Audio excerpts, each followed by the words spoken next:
والشاكرين والحمد لله رب العالمين. ربي صل وسلم وبارك عليه. শ্রেষ্ঠ নিয়ামতের মাঝে শ্রেষ্ঠ নবী মুহাম্মদ, শ্রেষ্ঠ নিয়ামতের মাঝে শ্রেষ্ঠ নবী মুহাম্মদ, কুল কায়নাতের মাঝে মোদের নবী রহমত, কুল কায়নাতের মাঝে মোদের নবী রহমত।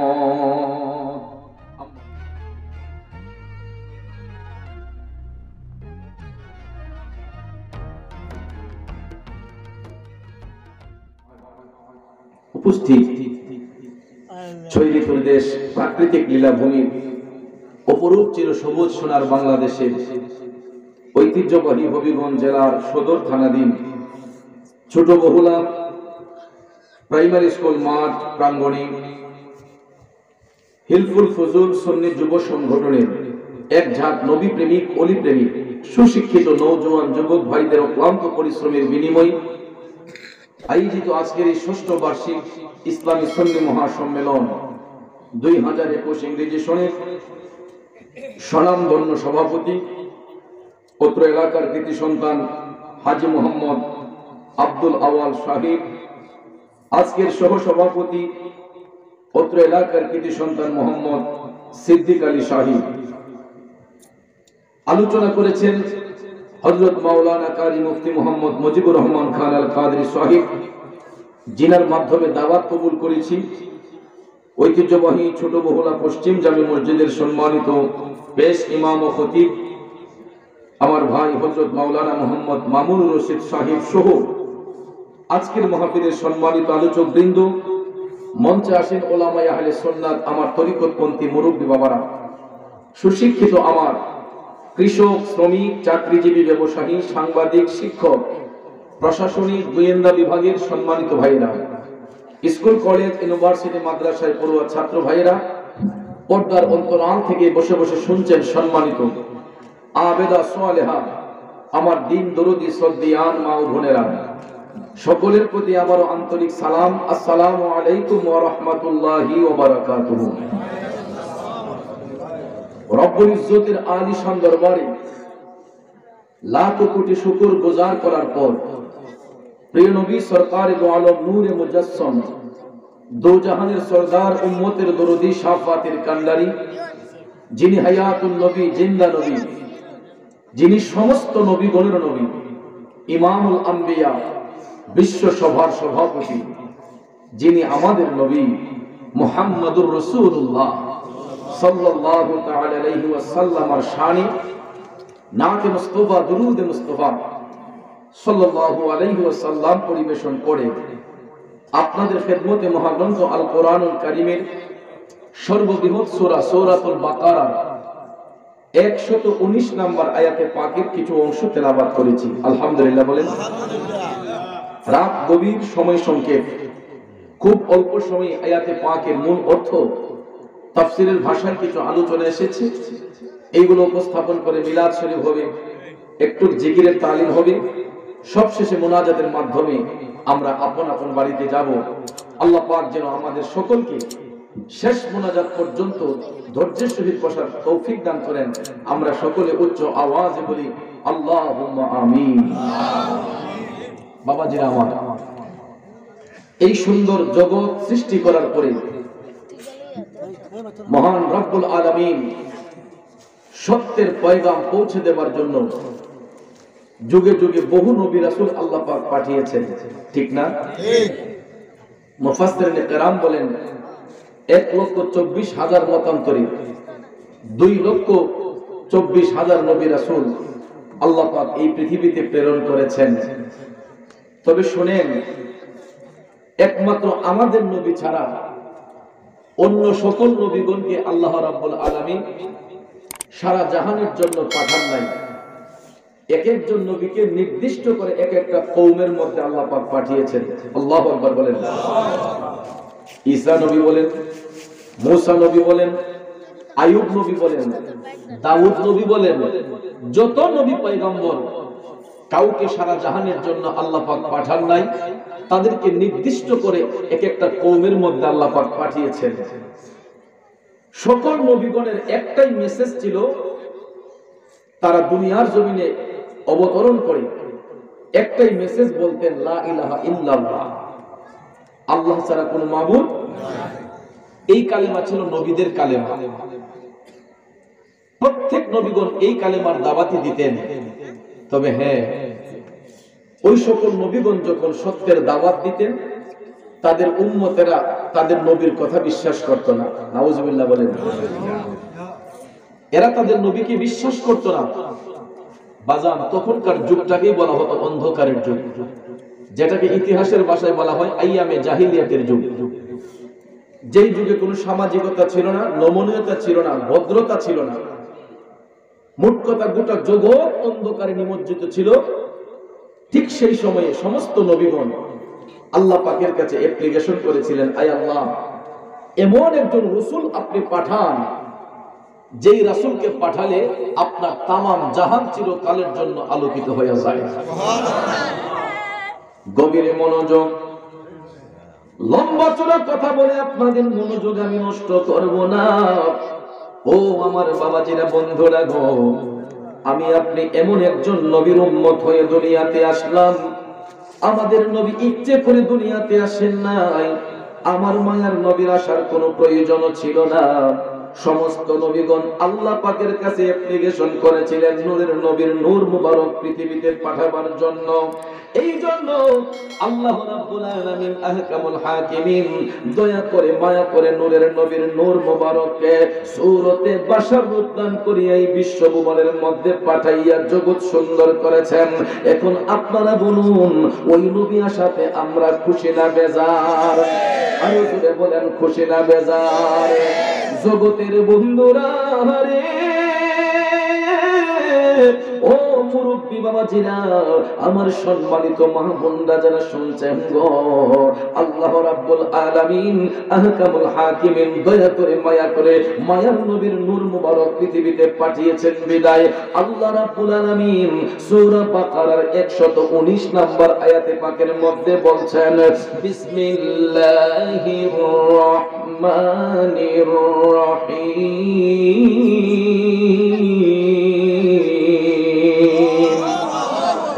ইন্না আরসালনাকা বিল হাক্কি বাশীরান ওয়া নাযীরা।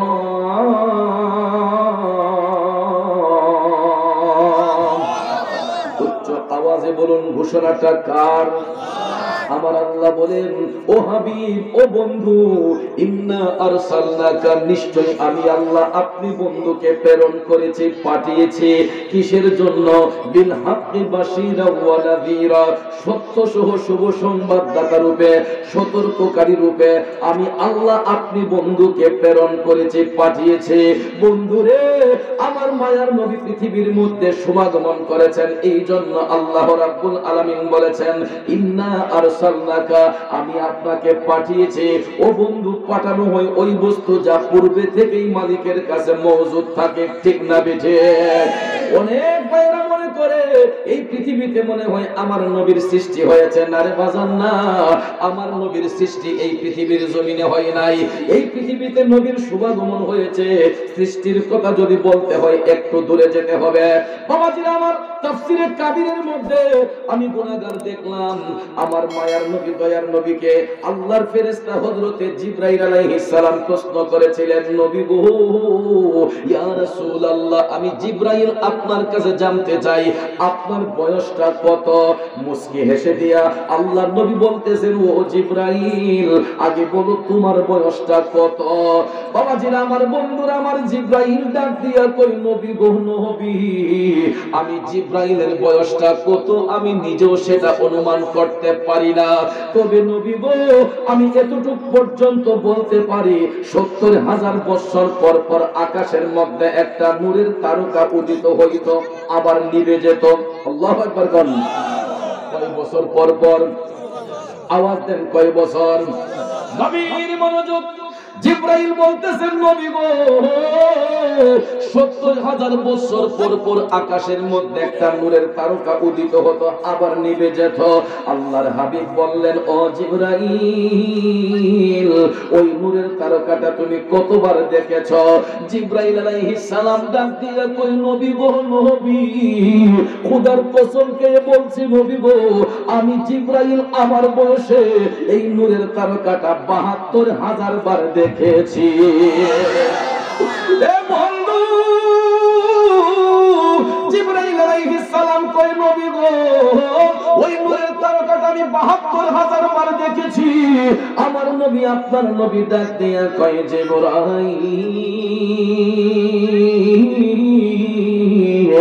ও জিবরাইল যেই তারকাটা তুমি ৭২,০০০ বার দেখেছো ও জিবরাইল রে শুনো ওই নূরের তারকাই ছিলাম আমি নবী মুহাম্মদুর রাসূলুল্লাহ সাল্লাল্লাহু আলাইহি ওয়াসাল্লাম।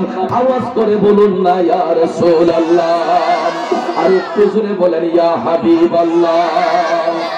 এই জন্য পাকিস্তানের কবি বলেছেন জব তলক ये चांद तारे झिलमिलाते जाएंगे तब तलक जश्ने बिलादत हम मनाते जाएंगे। जब तलक ये चांद तारे झिलमिलाते जाएंगे तब तलक जश्ने बिलादत हम मनाते जाएंगे। नूर वाला आया है नूर लेकर आया है सारे आलम में देखो कैसा नूर छाया है। अस्सलातु अस्सलामु अलैका या रसूल अल्लाह अस्सलातु अस्सलामु अलैका या हबीब अल्लाह अस्सलातु अस्सलामु अलैका या रसूल अल्लाह अस्सलातु अस्सलामु अलैका या हबीब अल्लाह। কষ্ট হচ্ছে আমার বাবাজিরা হাত তুলে বলুন ইয়া রাসূলুল্লাহ, আর একটু জোরে বলেন ইয়া হাবিবাল্লাহ।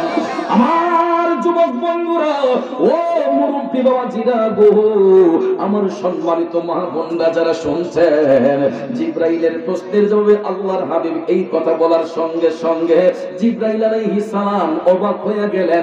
এখন চিন্তা করে দেখেন আমার নবীজির বয়সটা কত। বন্ধুরে ৬৩ বছর জিন্দেগি কাল মুবারক মায়ার নবী দয়ার নবী পৃথিবীতে শুভাগমন করেছেন কিসের জন্য কিসের কারণে?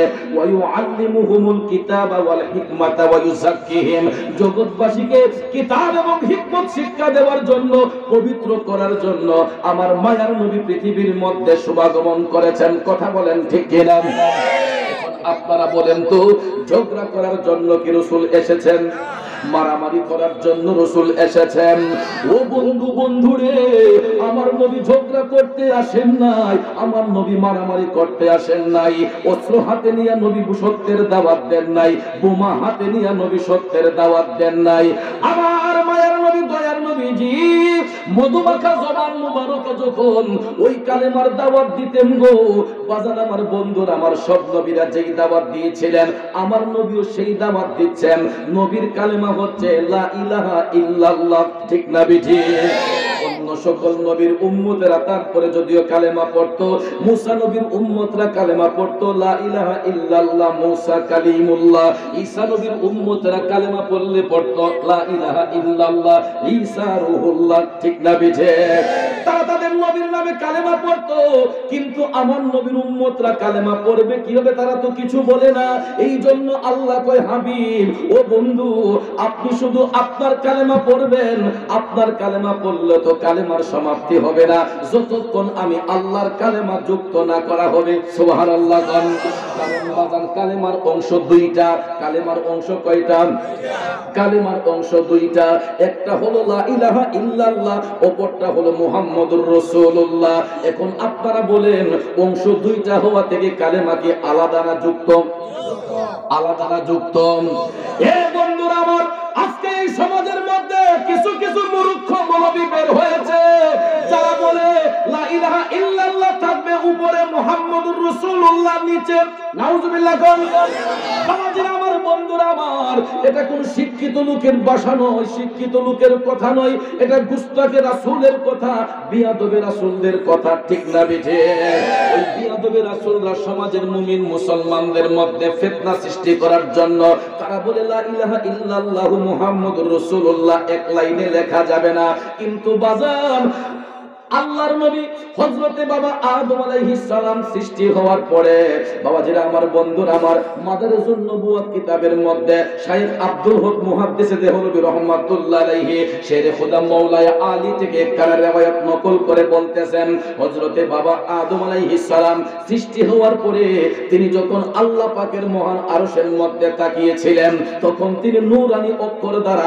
আরশ মুআল্লার মধ্যে লেখা দেখেছিলেন লা ইলাহা ইল্লাল্লাহু মুহাম্মাদুর রাসূলুল্লাহ এটা আলাদা ছিল না এক লাইনে লেখা ছিল গো শুধু আরশ কেন জমিনের মধ্যে তাকান মক্কাতুল মুকাররমা যান মদিনাতুল মুনাওয়ারা যান প্রত্যেকটা দেয়ালে দেয়ালে নূরানি কালেমা শরীফ এক লাইনে লেখা শুধু তাই নয় বাবাজিরা আরব দেশের যেই পতাকা আছে গো আমার দেশে যেমন লাল সবুজের পতাকা আছে আরব দেশের মধ্যে একটা পতাকা আছে বাজান আরব দেশের পতাকার মধ্যে তাকায়া দেখবেন খেজুর গাছের সঙ্গে লা ইলাহা ইল্লাল্লাহু মুহাম্মাদুর রাসূলুল্লাহ এক লাইনে লেখা ঠিক না বিঠে এ যুবক যারা বীজগণিতের সূত্র জানেন যারা জেনারেল শিক্ষিত আপনারা তো অবশ্যই বীজগণিতের সূত্র জানেন বলেন তো প্লাসে প্লাসে সমান কি হয় প্লাস মাশাআল্লাহ স্টুডেন্ট ভালো প্লাসে প্লাসে সমান প্লাস লা ইলাহা ইল্লাল্লাহ প্লাস মুহাম্মাদুর রাসূলুল্লাহ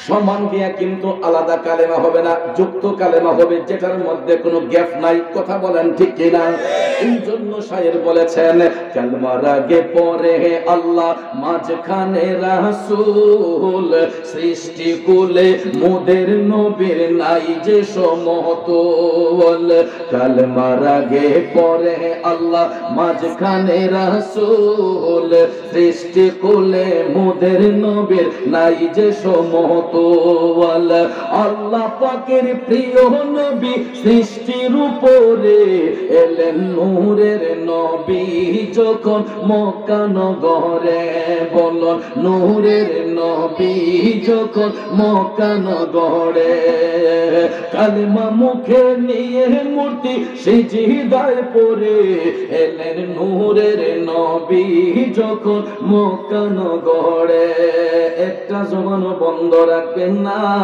চিৎকার মেরে বলুন আল্লাহু আকবার আর একটু মায়ার সুরে বলুন না ইয়া রাসূলুল্লাহ ও বন্ধু বন্ধুরে আসুন এবার মূল কথায় চলে যাই লা ইলাহা ইল্লাল্লাহু মুহাম্মাদুর রাসূলুল্লাহ এই কালেমা হলো মুসলমানদের নিশানা মুসলমানের পরিচয় ঠিক না বিঠে আমার মায়ার নবী দয়ার নবীজি বোমা হাতে নিয়ে দাওয়াত দেন নাই অস্ত্র হাতে নিয়ে দাওয়াত দেন নাই মধুমাখা জবান মোবারক দিয়া ওই কালেমার দাওয়াত যখন বেদিনের কাছে দিতেন তাদের অন্তরে দ্বীনের মহব্বত পয়দা হইয়া যাইত এ যুবক সত্য কালেমার দাওয়াত নিয়া আমার দয়ার নবী গেলেন আপন চাচা আবু জেহেল মিয়ার কাছে নামটা শুনছেন নি হ্যাঁ 2 দিনের বাচ্চা আবু জেহেল চিনে কথা বলেন একটু উল্টা পাল্টা বলে দেখেন বাচ্চাটা মতো কয় তুই কি আবু জেহেল বুঝলি কথা ঠিক যাবে ঠিক এই নামদারে মানুষে ভালো দৃষ্টিতে দেখে না খারাপ দৃষ্টিতে দেখে কেন খারাপ দৃষ্টিতে দেখে জানেননি আবু জেহেল ছিল ইন্টারন্যাশনাল মুনাফিক গভীর মনোযোগ আমার জিন্দা নবীজি নূরের নবীজি সত্য কালেমার দাওয়াত নিয়ে আবু জেহেলের কাছে গিয়ে বললেন চাচা গো চাচা আপনি কালেমা শরীফ পাঠ করেন পরিপূর্ণ ঈমানদার হয়ে যান সুবহানাল্লাহ এই কালেমা সত্যবাদী চাচা আপনি কালেমা পাঠ করেন আবু জেহেল কয় বাতিজা তোমার এই কালেমা যে সত্যবাণী এটার কি ডকুমেন্ট তোমার কাছে আছে প্রমাণ কি আমি কেমনে বিশ্বাস করতাম এই কালেমা যে সত্যবাণী আবু জেহেল ডাক দিয়া কয় বাতিজা কেমনে বুঝতাম তোমার এই কালেমা সত্যবাণী আমার নবী আপনার নবী মুস্কি হেসে বললেন চাচা কোন প্রমাণটা দিলে আপনি বিশ্বাস করবেন যে এই কালেমাই সত্যবাণী কোন ডকুমেন্ট আপনার দরকার বলেন চাচা বলেন, কোন প্রমাণটা দিলে আপনি বিশ্বাস করবেন এই কালেমাই সত্যবাদী? আবু জেহেল তাৎক্ষণিকভাবে উপরের দিকে তাকাইয়া দেখতেছে আকাশের চন্দ্রটা দেখা যাচ্ছে। ডাক দিয়ে আবু জেহেল কই, ভাতিজা, আমি তখনই মনে করব তোমার এই কালেমা সত্যবাণী যদি তুমি আসমানের চন্দ্রটার একটু আলাদা কইরা দেখাইতে পারো। বাজার না, আমি আপনি যদি সারাদিন চাঁদ মামারে কই, মামা আপনি একটু আলাদা হন, হইব? সূর্য মামারে যদি বলি, মামা আপনি একটু আলাদা হন, হবে? আমার নবী বললে হবে নি? এই বিশ্বাস আছে না নাই? কার কার আছে দুইটা হাত তুলে দেখাই। নারে তাকবীর, নারে রিসালাত, আহলে সুন্নাত ওয়াল জামাত। আবু জেহেল ने भी कहा चांद दो टुकड़े कर है, वो भी करके दिखाया है, वो नबी हमारा है, वो नबी हमारा है। ও যুবক, যুবক রে বন্ধু শোনো, আবু জেহেল প্রশ্ন করার সাথে সাথে আমার নবী আপনার নবী নুরানি হাত মোবারক উঠাইয়া গো আবু জেহেলের চোখের সামনে রাসূল আকাশের চন্দ্রকে ইশারা করতে দেরি হয়েছে, আকাশের চন্দ্র দুটুকরো হইতে দেরি করে নাই। আরো জোরে কন্যা সুবহানাল্লাহ। সায়াতি শাজারু নাতাকাল হাজারু শাক্কাল কমারু বিইশারাতিহি। আল্লাহু আল্লাহু আল্লাহু আল্লাহ আল্লাহু আল্লাহু আল্লাহু আল্লাহ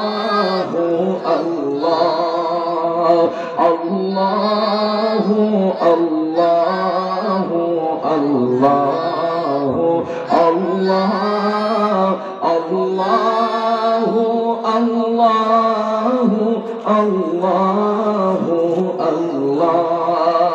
কষ্ট হচ্ছে আমার ভাইয়েরা, জগতের বন্ধুরা রে, ও মুরব্বী বাবাজিরা গো, আমার সম্মানিত মা বোনরা যারা শুনছেন, আমার নবী আপনার নবী হাত মোবারক ইশারা করে চন্দ্র দুটুকরো করে দেখালেন। মায়ার নবী ডাক দিলেন, চাচা এবার দেখলেন তো, বলেন এখন কালেমা পড়বেন নি? আবু জেহেল ডাক দিয়া কয়, ভাতিজা আর কত জাদুগিরি করবা? আরো আস্তে কোন, চিল্লায়া বলেন নাউজুবিল্লাহ। এ বন্ধু, আবু জেহেলের চোখের সামনে আমার নবী আপনার নবী নুরানি হাত মুবারক উঠাইয়া চন্দ্রের দিকে ইশারা করে চন্দ্র দুটুকরো করে দেখালেন। আমার নবীজির জ্বলন্ত মুজিজা মুবারক দেখার পরে ওগো আবু জেহেল আমার নবীরে কয়, নবী বলে জাদুঘর। যখন আবু জেহেল সত্য জিনিসটা দেখার পরও বিশ্বাস করলো না, আমার নবীকে যখন জাদুঘর বলে ফেললো, আমার জিন্দা নবীর চোখের পানিগুলো তখন টলো টলো করে পড়তেছে। মায়ের নবী কান্দে, আমার নবীর চোখের পানি মুবারক টপ টপ করে ঝরতেছে। বেঈমান আবু জেহেল আমার নবীজির অন্তর মুবারকে কষ্ট দেয়া দিছে গো।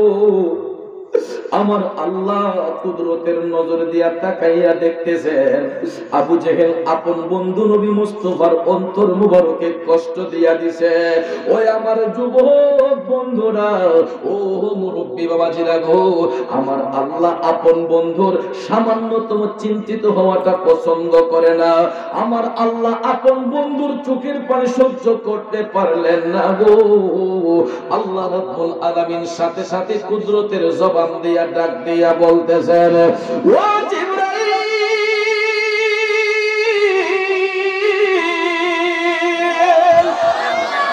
ও জিবরাইল তাকাইয়া দেখো রে, আবু জেহেল আমার বন্ধু নবী মুস্তাফার অন্তর মোবারকে কষ্ট দিয়া দিছে। আমার আল্লাহ তাআলা ডাক দিয়া কই, ও জিবরাইল, আমার বন্ধু নবী মুস্তাফার সামান্যতম কষ্ট আমি আল্লাহ সহ্য করতে পারি না। আল্লাহ তাআলা ডাক দিয়া কই, যাও জিবরাইল যাও, ওহী নিয়ে আমার বন্ধু নবীর কাছে চলে যাও, আবু জেহেলের দাঁত ভাঙার জবাব দিয়ে আসো। আল্লাহ রাব্বুল আলামিন আবু জেহেলের দাঁত ভাঙার জবাব দিলেন। উজ্জ্বল প্রমাণ হলো সূরা বাকারার প্রথম পারার প্রথম রুকুর 7 নম্বর আয়াতে পাক। আল্লাহু আকবার। আমার আল্লাহ আবু জেহেলের দাঁত ভাঙা জবাব দিয়া বলেন, বিসমিল্লাহির রহমানির রহিম,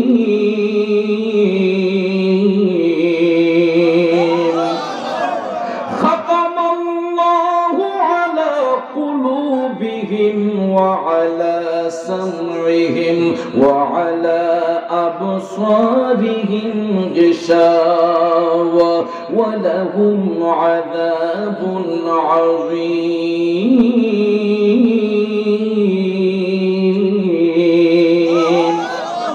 ঘোষণাকার আল্লাহ, জোরে বলেন কার? আল্লাহ বলেন, খাতামাল্লাহ, আমি আল্লাহ মোহর মেরে দিয়েছি, শিল মেরে দিয়েছি। শুধু আবু জেহেল নয়, কিয়ামত পর্যন্ত আবু জেহেল মার্কা যত মুনাফিক থাকবে, এই জন্য আল্লাহ বলেন আলা কুলুবিহিম, সমস্ত মুনাফিকদের অন্তরে। শুধু তাই নয়, ওয়া আলা সামইহিম, তাদের কর্ণসমূহের মধ্যে। শুধু তাই নয়, ওয়া আলা আবসারিহিম গিশাওয়া, তাদের দৃষ্টি শক্তির মধ্যে। ও বন্ধু, গভীর মনোযোগ। আবু জেহেল মার্কা মুনাফিক যারা গো, এরা সত্য জিনিসটা চোখ দিয়া দেখবে, কান দিয়া শুনবে, তারপর অন্তর দিয়া এটা স্বীকার করবে না। এই জন্য আমার আল্লাহ বলেন, ওয়া লাহুম আযাবুন আযীম।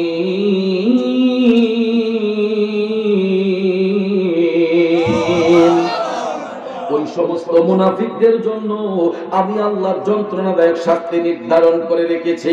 এখন আপনারা বলেন, এই আবু জেহেল মার্কা মুনাফিকরা এখন পর্যন্ত দুনিয়াতে আসে না নাই?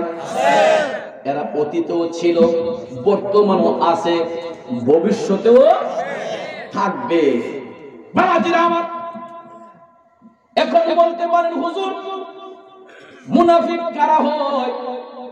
বাজার মুনাফিক কিন্তু হিন্দুদের মধ্যে হয় না, খ্রিস্টানদের মধ্যে হয় না, বৌদ্ধদের মধ্যে হয় না। কেন? কারণ হিন্দু, বৌদ্ধ, খ্রিস্টান এরা জেনে বুঝেই বিধর্মী, এরা দিনের বাহিরে বেদিন, ঠিক কিনা? মুসলমান হবে, মুনাফিক হবে মুসলমানের মধ্যে কিছু সংখ্যক লোক, যারা ইসলাম ধর্মের মধ্যে ফাটল লাগাবে, ইসলাম নিয়ে যারা ছিনিমিনি করবে, এরাই হবে মুনাফিক। কথা কোন ঠিক কিনা? আমার বাবাজিরা, বেঈমান আবু জেহেল আমার নবী দেখার পরেও রাসূল চিনল না গো, নবী দেখার পরেও নবী চিনল না।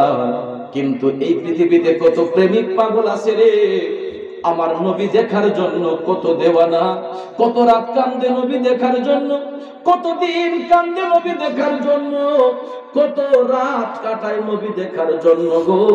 এমন তো আমার আপনার বেলায় হয়, ঠিক না বেজে? ভাইয়ার আমার, বন্ধুরা আমার, আমি আপনি ঘুমের ঘরে গেলে কেউ চলে যায় লন্ডন, কেউ চলে যায় সিঙ্গাপুর, কেউ মালয়েশিয়ায়, কেউ আমেরিকায়। এ মুসলমান, বুকে হাত দিয়ে বলুন তো, কতদিন কতবার আমার নবীর রওজা শরীফটা স্বপ্নে দেখছে? কতদিন মক্কাতুল মুকাররমাটা স্বপ্নে দেখছে? লন্ডন যায়, আমেরিকা যায়, সিঙ্গাপুর যায়, কানাডায় যায়। বন্ধুরে, কোন দেশে শান্তি নাই, শান্তির জায়গা হলো সোনার মদিনায়। কথা বলেন ঠিক কিনা? এই জন্য নবীর আশিক প্রেমিক বলে, লন্ডন, প্যারিস, ওয়াশিংটন, বার্লিন যেতে চাই না, হংকং, বেজিং, টোকিও, সিঙ্গাপুর চাই না, মোহনা আমার যেতে চাই, মোহনা আমার যেতে চাই এই দুনিয়ার একটি জায়গায়, সেই জায়গাটার নাম হলো সোনার মদিনা, সেই জায়গাটার নাম হলো সোনার মদিনা। আমরা যাব মদিনা, দেখবো সোনার মদিনা, সেই জায়গাটার নাম হলো সোনার মদিনা।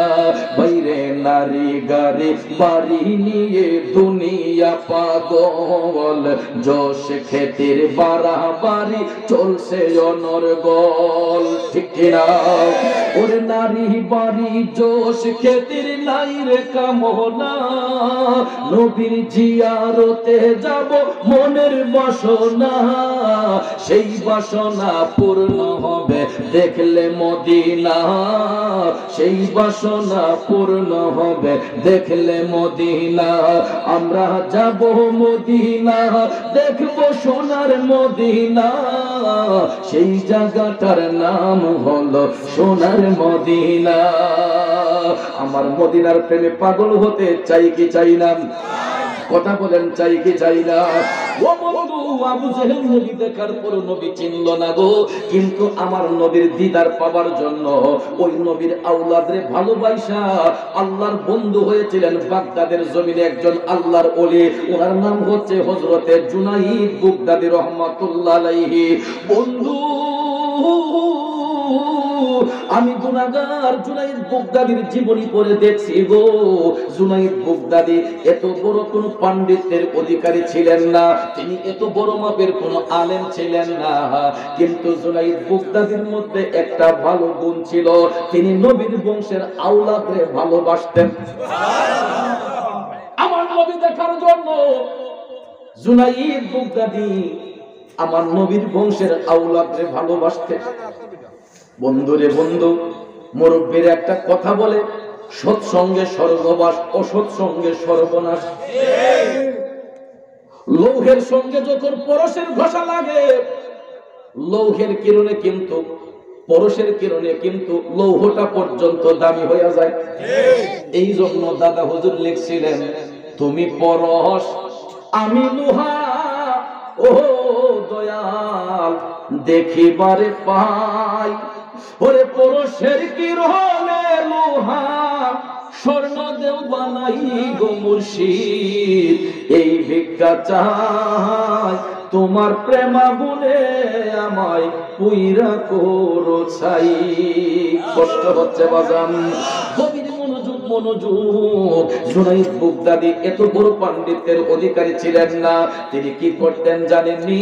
আগেকার জামানায় রাজা বাদশার দরবারে কুস্তি খেলা হইতো পুরস্কারের বিনিময়ে, যেটাকে অনেক দেশের ভাষায় বলা হয় বলি খেলা, কুস্তি খেলা।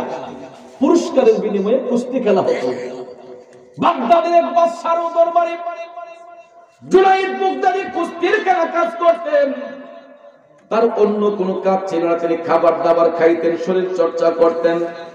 পুরস্কারের বিনিময়ে মাঝে মধ্যে রাজমহলের মধ্যে কুস্তি খেলা হতো, ওই কুস্তির মধ্যে জুনাইদ অংশগ্রহণ করতেন।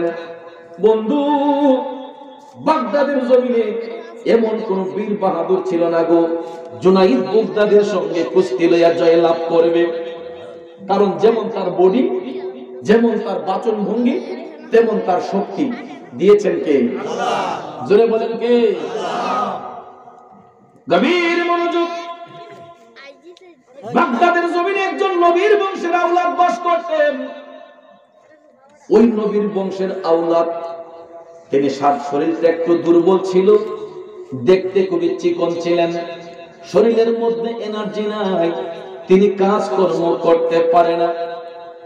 আমার নবীজির নির্দেশ, আওলাদের রাসূলরা সৈয়দ বংশের লোকেরা যদি গরিব হইয়া যায়, তাদের জন্য ভিক্ষা করা হারাম, সদকা খাওয়া হারাম।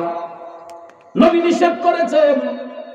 ও বন্ধু, বাগদাদের জমিনে একজন আওলাদের রাসূল কাজকর্ম করতে পারে না, কারো কাছে ভিক্ষাও করতে পারে না, নবীর নিষেধ, ঠিক নেই? ঘরের মধ্যে খাবার নাই, পরিবার পরিজন নিয়ে বড় কষ্ট করে গো। একদিন চলে গেল, 2 দিন চলে গেল, 3 দিন চলে গেল, আওলাদের রাসূলের ঘরের মধ্যে কোনো খাবার নাই। হঠাৎ একদিন বাগদাদের এলাকায় বাদশা এলান করালো, আমার রাজমহলে জুনাইদ বাগদাদীর সঙ্গে কুস্তি খেলা হবে, যদি কোনো বাহাদুর আমার জুনাইদের সঙ্গে কুস্তি লইয়া জয়লাভ করতে পারে, আমি তাকে 10,000 দিরহাম পুরস্কার প্রদান করব। এই সংবাদ যখন ছড়িয়ে গেল, বাগদাদের অলিতে গলিতে সবার কানে আওয়াজ পৌঁছালো, জুনাইদ বাগদাদির সঙ্গে কুস্তি লইলে 10,000 দিরহাম পুরস্কার পাওয়া যাবে। বড় বড় পালোয়ানরা এই এলান পায়া সবাই প্রস্তুতি নিচ্ছে জুনাইদ বাগদাদির সঙ্গে কুস্তি নেবে। ওইদিকে বাদশা তো নিশ্চিত যে কোন বাহাদুর আমার জুনাইদের কাছ থেকে পুরস্কার কেড়ে নিতে পারবে না। বন্ধুরা আমার, বাবাজিরা, এলান যখন শুরু হয়ে গেল, আস্তে আস্তে আস্তে এই এলানটা নবীর বংশের আওলাদের কানের মধ্যে গেছে গো। আওলাদের রাসূল তখন চোখের পানি ছেড়ে কান্দে, কয় আমি তো কুস্তি লইয়া জুনাইদের সঙ্গে জয়লাভ করতে পারবো না, কিন্তু একটা বার যদি কুস্তির ময়দানে গিয়া জুনাইদের কানে আওয়াজটা পৌঁছাতে পারি, আমি নবীর বংশের আওলাদ, হয়তো নবীর বংশের আওলাদ হওয়ার কারণে জুনাইদ আমারে সম্মান দিবে। বুক ভরা আশা লইয়া সত্যি সত্যি সত্যি পরের দিন বাদশার বাড়ির মধ্যে বিশাল বড় আয়োজন, হাজার হাজার দর্শক কুস্তি খেলা দেখার জন্য বাদশার বাড়ির মধ্যে গিয়ে উপস্থিত হলেন। বাজান মনোযোগ, হঠাৎ করে লোকে লোকারণ্য অবস্থা দেখা বাদশা বলল, জুনাইদ যাও, তুমি কুস্তির ময়দানে চলে যাও। জুনাইদ বাগদাদি কুস্তির ময়দানে গেলেন। ও বন্ধু, কোমরে হাত দিয়া জুনাইদ যখন দাঁড়াইয়া গেলেন, এমন সময় বাদশা বলতেছে, কোন বাহাদুর আসনি রে, আমার জুনাইদের সঙ্গে কুস্তি লইবা? একজন বাহাদুর দাঁড়াইল, বাদশা আমি তোমার জুনাইদের সঙ্গে কুস্তি লড়ব। জুনাইদ বাগদাদি বললেন, আসো। যখন জুনাইদ কোমরে হাত দিয়া দাঁড়াইলেন, দৃষ্টি দিয়া যখন ওই পালোয়ানের দিকে তাকাইলেন, জুনাইদ বাগদাদির পালোয়ানের দৃশ্য দেখা, পালোয়ান জুনাইদ বাগদাদির এই বাচন ভঙ্গি দেখা মাথাটা নিচ দিক দিয়া একটা দৌড় দিয়া পলায়ন করছে। বাদশা কয়, আর কেউ আসনি আমার জুনাইদের সঙ্গে কুস্তি লইবা? আরেকজন বাহাদুর দাঁড়াইল। জুনাইদ বাগদাদি কোমরে হাত দিলেন, বাচন ভঙ্গি দেখা ওই বাহাদুরটা পলায়ন করলো। বাদশা কয়, আর কেউ আসনি? তৃতীয়বার মতো আরেকজন দাঁড়ালো। জুনাইদ বাগদাদি কোমরে হাত দিয়া দাঁড়াইলে সে ভয়ে পালাইয়া যায়। এইভাবে প্রত্যেকটা পালোয়ান জুনাইদ বাগদাদির চোখের দিকে তাকাইলে ভয় কম্পন শুরু হয়ে যায়, সবাই পলায়ন করতে শুরু করে। একজন একজন করে সবাই যখন যাইতে লাগলো, এবার পরিশেষে বাদশা ডাক দিয়া কয়, আর কোন বাহাদুর আসনি রে, আমার জুনাইদের সঙ্গে কুস্তি লড়বা? আর কোন বাহাদুর আসনি? এমন সবাই দেখা যায় 3 দিনের ক্ষুধার্ত নবী বংশের আওলাদ, আওলাদের রাসূল হাতটা উঠাইয়া বলতেছেন, বাদশাহ আমি তোমার জুনাইদের সঙ্গে কুস্তি লড়ব। একটা দুর্বল লোক, চিকন লোক জুনাইদ বাগদাদির সঙ্গে কুস্তি লইলে এটা কি হাস্যকর বিষয় না? তামাশা ছাড়া অন্য কিছু নয়। বাদশা যখন দেখলো যে একটা চিকন দুর্বল লোক বলতেছে যে আমি তোমার জুনাইদের সঙ্গে কুস্তি লইব, বাদশা একটা ধমক মারছে, আর বুঝি খাইয়া কাম পাও না, এত বড় বড় পালোয়ান আমার জুনাইদের দিকে ভয়ে পালাইয়া গেছে, আর তোমার মতো একটা দুর্বল লোক আসছো আমার জুনাইদের সঙ্গে কুস্তি লওয়ার জন্য, আর বুঝি কাম নাই, যাও না। ধমক মারার পরেও আওলাদের রাসূল পরিচয় দেয় না। তিনি বলতেছে, বাদশা আমি অবশ্যই তোমার জুনাইদের সঙ্গে কুস্তি লইয়া জয়ী হতে পারবো। ও বন্ধু, জুনাইদ বাগদাদি তখন পর্যন্ত জানতেন না যে তিনি নবীর বংশের আওলাদ। উপস্থিত কোন জনতা জানতো না যে তিনি নবীর বংশের আওলাদ। সবাই ওনাকে ধমকাতে লাগলো, আপনি আর বুঝি খায়া কাম পান না, বসেন মিয়া বসেন, ধমকাতে লাগলো। কিন্তু আওলাদের রাসূল বারবার করে বলতেছেন, আমি অবশ্যই জুনাইদের সঙ্গে কুস্তি লইয়া জয়ী হব। একবার, দুইবার, তিনবার বলার পরে গো চতুর্থবারের বেলা এবার বাদশা কয়, তাহলে যাও, অনুমতি দিলাম, দেখি তোমার বুকের পাটা কত শক্ত, আমার জুনাইদের সঙ্গে কুস্তি লইতে চাও, যাও গিয়া দেখো মজাটা। অনুমতি পাইয়া 3 দিনের ক্ষুধার্ত নবীর বংশের আওলাদ, আওলাদের রাসূল, তিনি হাইটা হাইটা হাইটা কুস্তির ময়দানে যখন যাইতে লাগলেন, জুনাইদ তখন জানতেন না তিনি নবীর বংশের আওলাদ। এমন সময় আওলাদের রাসূল হাইটা হাইটা যখন জুনাইদের কাছে গেলেন, যাওয়ার সাথে সাথে নবীর বংশের আওলাদের চোখের পানিগুলা ঠক ঠক করে ঝরতে লাগলো। আওলাদের রাসূল ডাক দিয়া কয়, জুনাই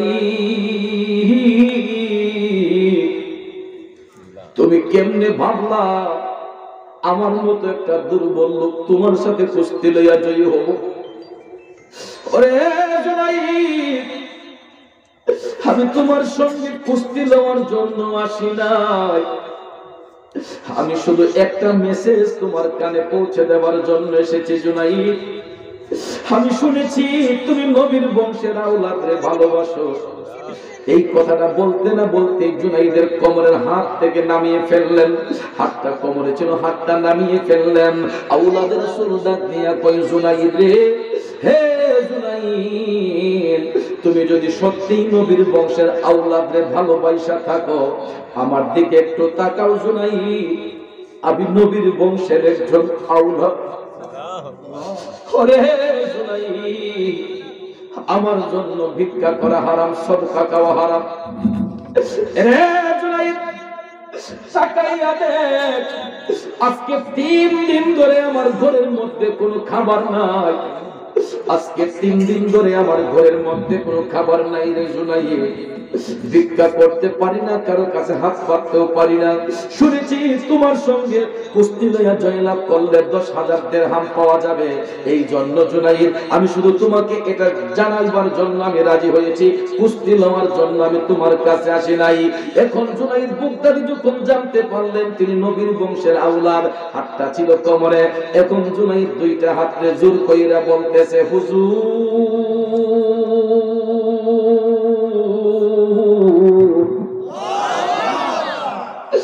আমি জুনাইদ সারা জীবন নবীর বংশের আওলাদরে ভালোবাসছে আমার নবী দেখার জন্য।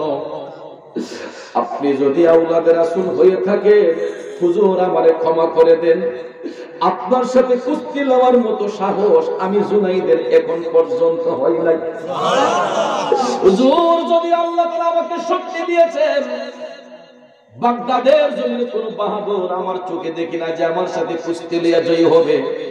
কিন্তু যেখানে আওলাদের রাসূল দাঁড়িয়েছে, সেখানে আমার শক্তিটাকে তুচ্ছ মনে করছি। হুজুর, আমি কুস্তি লইতে হবে না, আপনি পুরস্কার বলা এমনিতেই নিয়ে যান।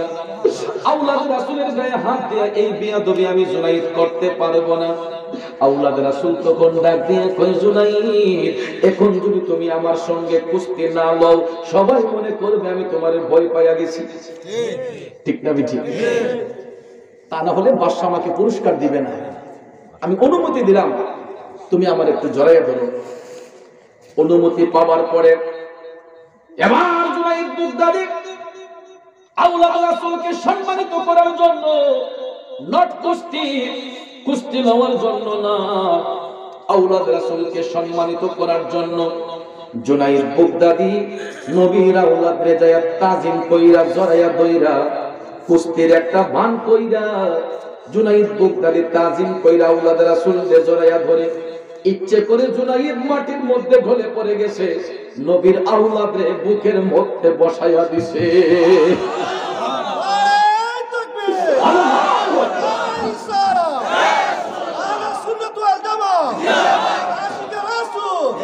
নবীর আওলাদ যখন দেখি, নবীর আওলাদ যখন দেখি মনে বড় আশা রাখি। নবীর আওলাদ যখন দেখি মনে বড় আশা রাখি। নবীর আওলাদ যখন দেখি মনে বড় আশা রাখি। চরণ দুটি ধৌত করি দিয়ে চোখের জল, আমরা নবীজির পাগল, আমরা মদিনার পাগল, আমরা নবীজির পাগল, আমরা মদিনার পাগল। কথা বলেন ঠিক কিনা? 2 হাত তুলে বলেন ঠিক কিনা? নারে তাকবীর, নারে রিসালাত, আহলে সুন্নাত ওয়াল জামাত। শুনিলে মদিনার কথা, শুনিলে মদিনার কথা, বলতে পারি সকল ব্যথা। ঠিক না বেশি? শুনিলে মদিনার কথা, কথা বলতে পারি সকল ব্যথা, শুনিলে মদিনার কথা বলতে পারি সকল ব্যথা।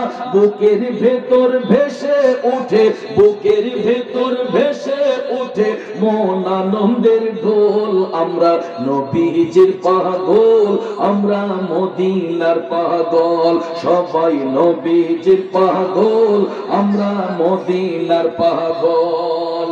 চোখের মধ্যে ঘুম আসেনি? তাহলে সবাই আমার সাথে বলেন, আমরা নবীজির পাগল, আমরা মদিনার পাগল। ভাইরা কাহার পাগল? আমরা। চাচারা কাহার পাগল? আমরা। ও সবাই নবীজির পাগল, সবাই মদিনার পাগল। ও বন্ধুরা আমার, বাবাজিরা, গভীর মনোযোগ, মনোযোগ।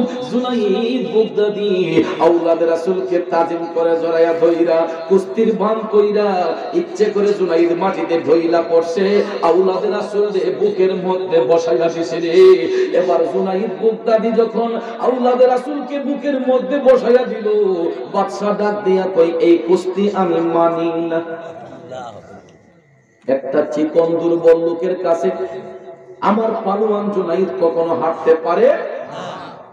বাদশা কই, আমি মানি না, এই কুস্তি আবার দেখো না, এই কুস্তি আমি পুনরায় দেখতে চাই। একটা চিকন দুর্বল লোকের কাছে আমার জুনাইদ কখনো হাঁটতে পারে না। আসলে তো কথা সত্য, একটা দুর্বল লোকের কাছে এত বড় একটা পালোয়ান হেরে যাবে, এটা বিশ্বাসযোগ্য নয়। বাদশা কয়, আমি পুনরায় আবার এই কুস্তিটা দেখতে চাই। বাদশা রেখে বলল, আমি আবার কুস্তিটা দেখতে চাই। অনুমতি দেওয়ার পরে জুনাইদ বাগদাদী আবারও দাঁড়ালেন। টক টক করে জুনাইদ কান্দে গো।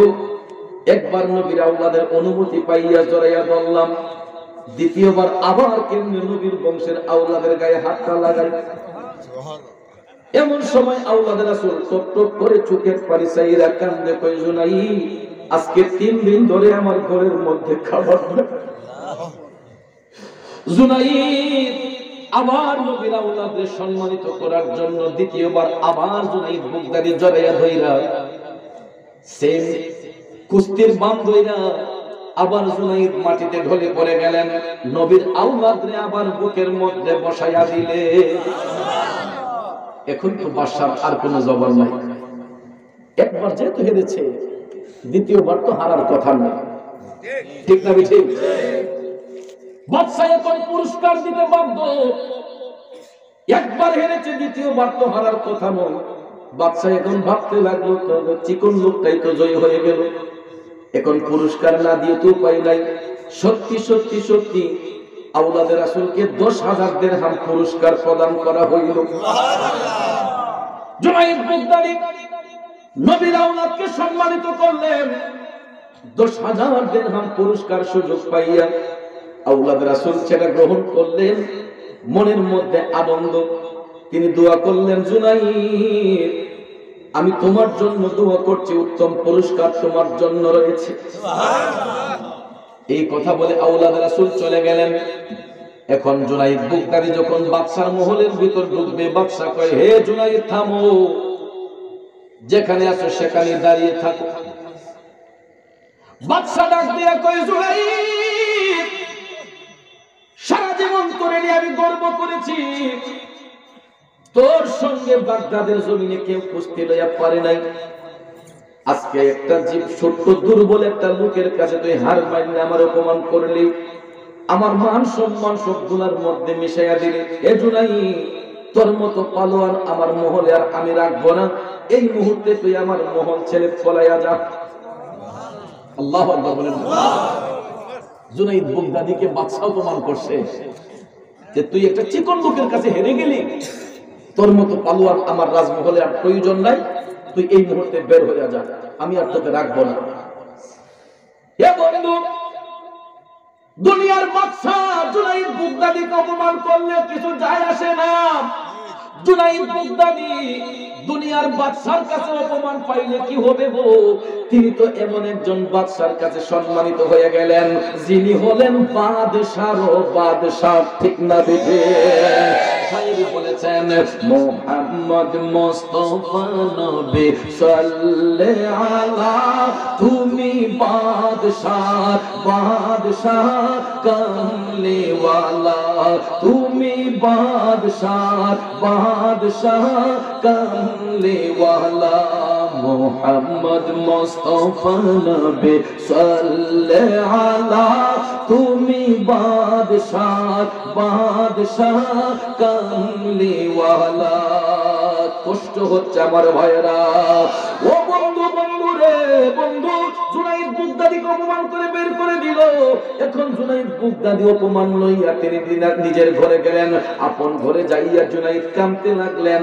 কাঁদতে কাঁদতে কাঁদতে গো রাত নিশি হইয়া গেল। হঠাৎ করে জুনাইদ বাগদাদির চোখের মধ্যে ঘুম চলে আসছে। বন্ধু রে বন্ধু, জুনাইদ বাগদাদি যখন ঘুমের ঘরে গেলেন নিশি রাইতে, জুনাইদ বাগদাদি স্বপ্নে দেখে রে আমার মদিনার কামলিওয়ালা নবীজি জুনাইদ বাগদাদির ঘরের মধ্যে হাজির হইয়া গেছে। আল্লাহু আকবার, ইয়া রাসূলুল্লাহ। নবীর দিদার যাদের নসিব হয়েছে নিশ্চিত জান্নাতি তারা হয়েছে, ঠিক কিনা বলে? নবীর দিদার যাদের নসিব হয়েছে নিশ্চিত জান্নাতি তারা হয়েছে, পরকালে তাদের কোনো ভয় নাই, ইচ্ছে জাগে চুমু খেতে সোনালি রওজায়, ইচ্ছে জাগে আমাদের যেতে মদিনায়, ইচ্ছে জাগে চুমু খেতে নূরানি রওজায়, বলুন ইচ্ছে জাগে চুমু খেতে নূরানি রওজায়। ও বন্ধু, দুনিয়ার বাদশা অপমান করলে কি হবে? জুনাইদ তো এমন বাদশার কাছে কোন সম্মানিত হয়ে যাচ্ছে। দেখেন ঘুমের ঘরে স্বপ্নে দেখে রে আমার মদিনার কামলিওয়ালা নবী জুনাইদ বাগদাদির ঘরের মধ্যে আইসা হাজির হইয়া দয়াল নবী ডাক দিয়া বলতেছে, জুনাইদ, ও জুনাইদ, তুমি আমার আওলাদরে সম্মানিত করেছো। ও জুনাইদ, তুমি আমার বংশের আওলাদরে সম্মান দিয়েছো। আমি রাসূল স্বয়ং হাজির হয়ে গেলাম তুমি জুনাইদকে ইজ্জত দেওয়ার জন্য। আরো জোরে কন্যা সুবহানাল্লাহ। আওলাদ রাসূলকে ভালোবাসলে লাভ না লস? দেখেন নবীর দেখা কেমনে পাইলেন। আল্লাহর নবী কই, জুনাইদ, আমার আওলাদকে তুমি ভালোবেসেছো, আমার আওলাদকে তুমি সম্মান দিয়েছো, আমি রাসূল হাজির হয়েছি তোমাকে ইজ্জত করার জন্য। হে জুনাইদ, বলো তুমি কি চাও, আমি রাসূল কি দিয়ে তোমাকে খুশি করতে পারি? জুনাইদ বাগদাদি টপ টপ করে চোখের পানি ছাইরা কান্দে, ডাক দিয়া কয়, নবী গো, ইয়া রাসূলুল্লাহ, আমি ওই দিনটার অপেক্ষায় ছিলাম নবী গো। আমি এই জন্য আওলাদ রাসূলকে তাজিম করতাম, ভালোবাসতাম, আপনি নবীর দিদার পাবার জন্য। ওরে দিদারে মুস্তাফা কবে হবে যে অপেক্ষায় রত আছে, এই দুটি নয়ন যে শয়নে স্বপনে স্মরণে মুস্তাফা, শয়নে স্বপনে স্মরণে মুস্তাফা, আমায় সর্বদা বিভোর করে দে, মদিনায় কবে যাব আমি যে, মদিনায় কবে যাব আমি যে, আশায় আছি গোলাপ মদিনায় যাবার যে, মদিনায় কবে যাব আমি যে। ভিখারি অসহায় পাপী ও লাচার পিপাসিত আমি পেতে দিদার মেহেরবানি করে রাখিয়ে নজরে ইয়া রাসূলুল্লাহ মেহেরবানি করে রাখিয়ে নজরে ওই নজরের কিনারায় নিজেকে হারাই যে মদিনায় কবে যাব আমি যে মদিনায় কবে যাব আমি যে আমার বাবাজিরা বন্ধুরা জুনাইদ বাগদাদি কই নবী গো আমি ওই দিনকার অপেক্ষায় ছিলাম এই জন্য আওলাদ রাসূলকে ভালোবাসতাম আপনি নবীর দিদার পাওয়ার জন্য আজকে আমি জুনাইদ ধন্য আপনি নবীর দেখা পেয়েছি এর চাইতে বেশি আমার আর চাওয়ার নাই আল্লাহ নবী ডাক দিয়া কয় না রে জুনাইদ না কিছু একটা চারে জুনাইদ কিছু একটা ছা এ ছোট বহুলার নবীর প্রেমিকারা আপনারা বলেন তো ওই মুহূর্তে যদি জুনাইদ বাগদাদি আমার নবীরে বলতেন নবী গো বাগদাদের জমিনে আমার 50 লক্ষ টাকা দরকার আমার নবী দিতে পারতেন নি একটু দুরূদ শরীফ পড়েন ফুল ঢুকে গেছে আল্লাহুম্মা সাল্লি আলা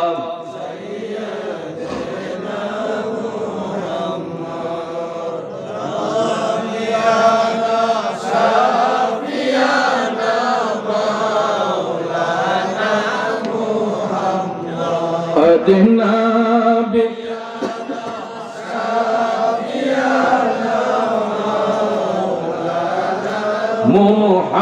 Muhammad Allah Sayyidina Muhammad Nabiyana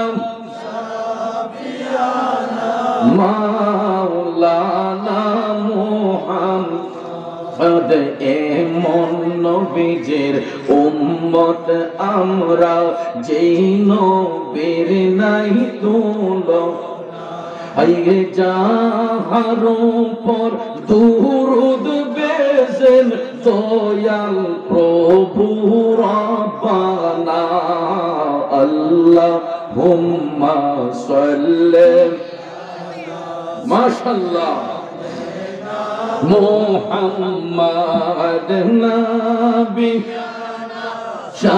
Shafiana Maulana আমার বাবা যারা বলতেছিলাম কি আল্লাহর নবী ডাক দিয়ে কই জুনাইদ কিছু একটা চাও রে জুনাইদ কিছু একটা চাও জুনাইদ বাগদাদি ডাক দিয়ে বলে নবী গো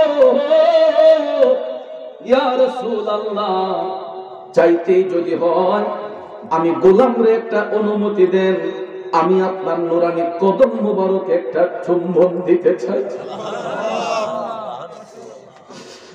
নবীর গোলামরা টাকার জন্য পাগল না নবীর গোলামরা সম্পদের পাগল না নবীর গোলামরা ধন দৌলতের কাঙ্গালি না নবীর গোলামরা আমার নবীর দিদারের পাগল ঠিক আছে ও বন্ধু টাকা পয়সা দিয়া কি হবে রে ধন দৌলত দিয়া কি হবে যদি কোন কারণে একটা বার আমার নবীর দেখা মিলে রে জাহান্নামের আগুনটা হারাম হইয়া যাইব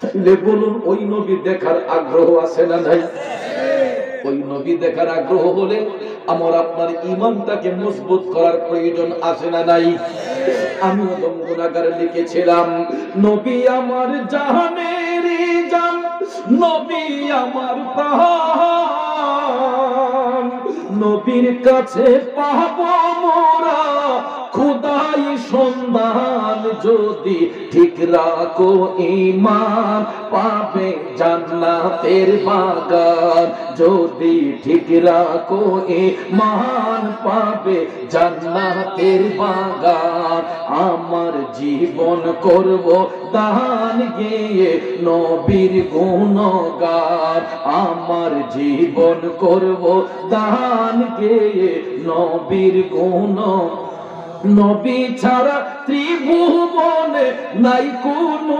সম্মান আমার জীবন করব দান গেয়ে নবীর গুণগান ঠিক কিনা বলেন ও যুবক বন্ধুরা ও মুরব্বী বাবাজিরা গো আমার সম্মানিত মা বোনরা যারা শুনছেন জুনাইদ বাগদাদি ডাক দিয়া কই নবী গো চাইতেই যদি হয় আমি গোলামরে একটা অনুমতি দেন আমি আপনার নূরানি কদম মুবারকে একটা চুম্বন দিতে চাই আমার নবী ডাক দিয়া কই জুনাইদ ও জুনাইদ রে তোমাকে অনুমতি প্রদান করা হইল অনুমতি পাবার পরে জুনাইদ বাগদাদি আমার জিন্দা নবীর কদম মুবারকে চুম্বন দেওয়ার সাথে সাথে তিনি ঘুম মুবারক থেকে জাগ্রত হইয়া গেলেন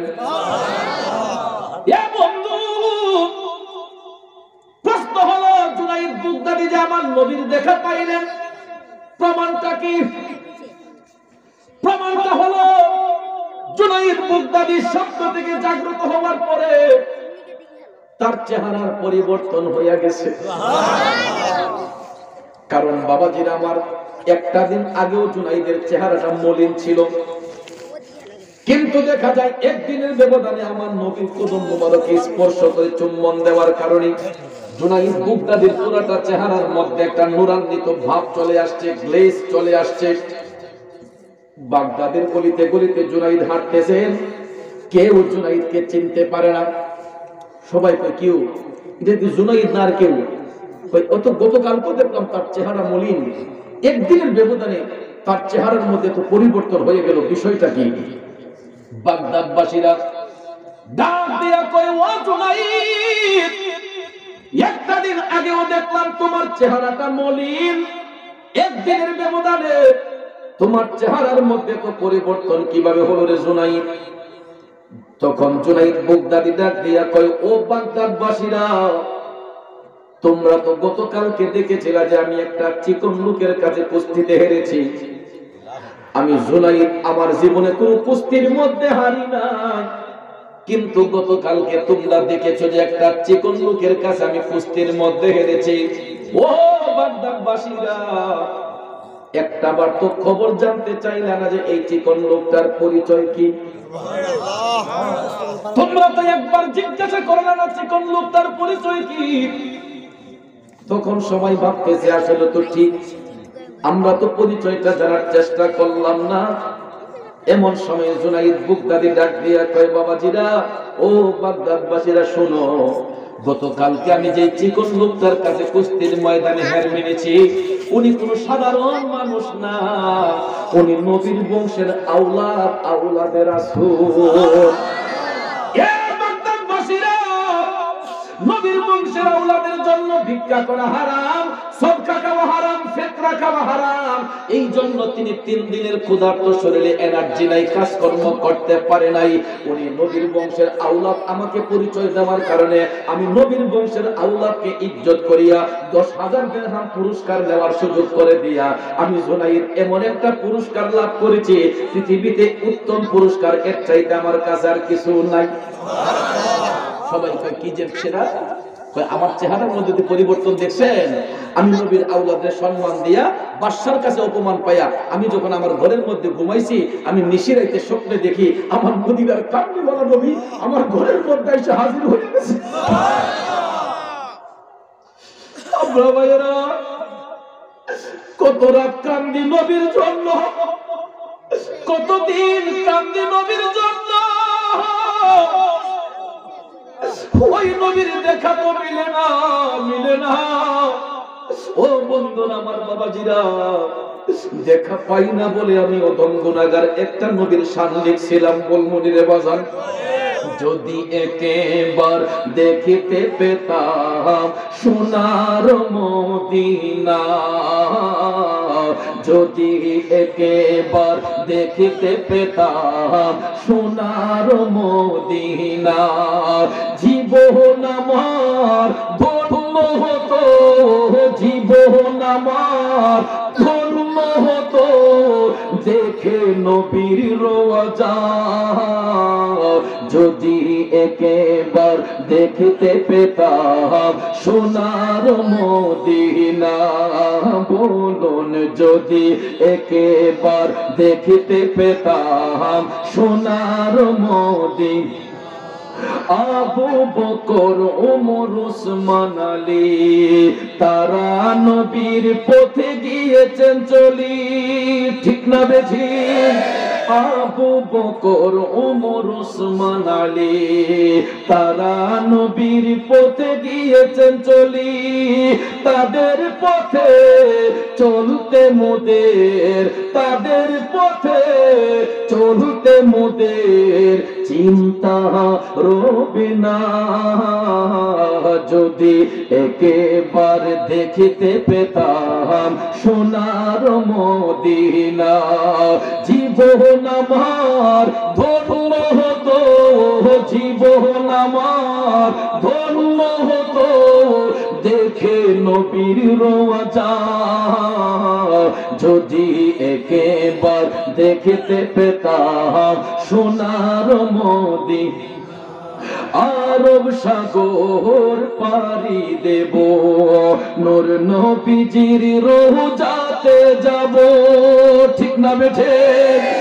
আরব সাগর পাড়ি দেব, নূর নবীজির রওজাতে যাব, আশা পূরণ করো মোদের, আশা পূরণ করো মোদের ও গো রব্বানা। যদি একেবার দেখিতে পেতাম সোনার মদিনা, জীবন আমার ধন্য হতো, বলুন জীবন আমার ধন্য হতো দেখে নবীর রওজা। যদি একেবার দেখিতে পেতাম সোনার মদিনা, মদিনারি ধুলাবালি চোখে দিতাম সুরমা বলি, মদিনারি ধুলাবালি চোখে দিতাম সুরমা বলি, গোলাম জেনে ও গো নবী, গোলাম জেনে ও গো নবী কবুল করোনা। যদি একেবার দেখিতে পেতাম সোনার মদিনা, জীবন আমার ধন্য হতো, জীবন আমার ধন্য হতো দেখে নবীর রওজা। যদি একেবার দেখিতে পেতাম সোনার মদিনা। একটা জবানও বন্ধ রাখবেন না, চিৎকার মেরে বলুন ইয়া রাসূলুল্লাহ, আরেকটু জোরে বলেন ইয়া হাবিবাল্লাহ। নবীর শান শুনলে খারাপ লাগে? এটা অক্টোবরে লিখেছি, গত অক্টোবরে এই নাত শরীফটা কমপ্লিট করেছি। আশা করি আপনাদের কাছে ভালো লাগছে, ঠিক না? এটা খুব ব্যাপক সাড়া জাগিয়েছে ইউটিউবের মধ্যে। এই বছর ঈদে মিলাদুন নবীর প্রেমে আরেকটা গজল লিখেছি, আর এটা লিখছি। আর অনেক গজল তো আমার লেখা গজল অনেক উলামায়ে কেরামগণ, অনেক নবীর প্রেমিকরা অনেক মাহফিলে গায়। ভাইয়ের আমার, বন্ধুরা আমার, লেখাটা তখনই সার্থক মনে করি যখন দেখি নবী প্রেমিকরা মুখে মুখে আমি ওদের লেখা শানগুলা যখন বলে তুমি মেহেরবান গো নবী, তুমি মেহেরবান, তখন নিজেকে অনেক গর্বিত মনে হয়। এই উসিলায় যদি আল্লাহ পাক আমি ওদের গুনাহগারকে মাফ করে দেয়। বাবাজিরা আমার, বন্ধুরা আমার, আমরা সবাই নবীর গোলামি চাই কি চাই না? দেখেন বন্ধু, দেখেন জুনাইদ বুগদাদি নবীর আওলাদকে ভালোবাসার কারণে আমার মদিনার কামলিওয়ালা নবী জুনাইদ বুগদাদিকে দেখা দিলেন। এই কথা যখন বাগদাদবাসীরা শুনতে পারলো, বাদশার ভালোবাসা চাইরা সবাই এখন জুনাইদ বুগদাদিরে ভালোবাসতে শুরু করছে। এখন দেখা যায় বাগদাদের বাদশার যে জনপ্রিয়তা ছিল এটা একদম তুচ্ছ হয়ে গেছে, জুনাইদ বুগদাদির মকাম বেড়ে গেছে। এখন দেখা যায় সমস্ত এলাকার মানুষ জুনাইদ বুগদাদির প্রেমে দেওয়ানা। কারণ জুনাইদ বুগদাদি আল্লাহর হাবিবের দেখা পাওয়ার পরে তিনি যখন মুরাকাবায় বসতেন, মুরাকাবার মধ্যে বসলেই বাগদাদ এবং মদিনা শরীফের মধ্যে যতটা দেয়াল ছিল প্রত্যেকটা দেয়াল উন্মুক্ত হয়ে যেত। বাগদাদের জমিনে বসে জুনাইদ বুগদাদি আমার নবীর দিদার নসিব করতেন। আমার বাবাজিরা, বন্ধুরা, জুনাইদ বুগদাদি প্রতিদিন আপন ঘরের মধ্যে বৈশা মুরাকাবার মাধ্যমে আমার নবীর দিদার নসিব করতেন। এর ভিতরে আরেকটি কাহিনী হয়েছে, দেখেন। কমুন একটু কষ্ট হইতেছে? এতক্ষণে গিয়ে মাহফিলটা একটু সুন্দর হয়েছে না? কারণ শ্রোতার আকর্ষণে বক্তার বক্তব্য, কথা শ্রোতা যদি অ্যাটেনটিভ হয় তাহলে বক্তার বক্তব্য শ্রুতি মাধুর্য হয়। আলহামদুলিল্লাহ আমাদের মাইক অত্যন্ত ভালো। হবিগঞ্জের মধ্যে মাইক এগুলোই খাজা মাইক, সুর মারবালা কা, ঠিক না? ঠিক, আলহামদুলিল্লাহ মাইক খুব সেরা মাইক। এখন শ্রোতাগুলো দেখা যায় মজবুত। বসতে রাজি না যাইতে রাজি? কেনা কেনা ঘুমাইতে রাজি? আর তুলেন তো। আচ্ছা, আমার যাবো এবার বলতে পারে তাই বলে ঘুমাইতে আর তুলছে, বুঝছেন না? আচ্ছা, যাক আলহামদুলিল্লাহ। বাবার এই কারণে অনেক বলো না, ঘুমাইলাম না, জায়গায় যেতাম না। যাক আলহামদুলিল্লাহ। সবাই কি বসতে রাজি না ঘুমাইতে রাজি? আলহামদুলিল্লাহ। আল্লাহ পাক সকলকে বুঝার তৌফিক দান করুন, সকলে বলেন আমিন। বাজান, বলতেছিলাম কি, জুনাইদ বুগদাদি উনি দেখেন প্রতিদিন মুরাকাবা করতেন, মুরাকাবার মাধ্যমে আল্লাহর নবীর দিদার নসিব করতেন। এখানে একটা মাসালও প্রমাণিত হয়ে যাবে। আজকাল আমাদের দেশের মধ্যে কিছু মোল্লা মুন্সি আছে, এরা বলে যে জিয়াফত করা যাবে না, তাবারুক করা যাবে না। কই কি কয় না? মৃত ব্যক্তি মারা যাবার পরে কোনো খাওয়ান করা যাবে না, এরকম কথা বলে। এগুলো অজ্ঞদের কথা, মূর্খদের কথা। এগুলো ভদ্র সমাজের কথা নয়, শালীন কথা নয়, এগুলো বেয়াদবিমূলক কথা।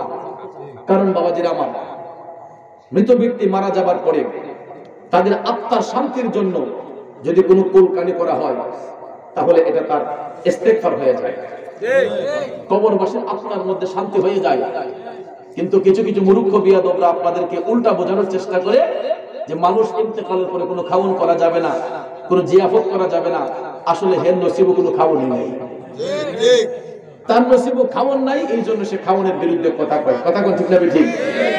আচ্ছা বলেন তো, জিয়াফতের মধ্যে বা কোনো খাওয়ানের মধ্যে যখন একটা পশু জবাই করা হয়, এটা কি কোনো ব্যক্তির নামে জবাই করা হয়?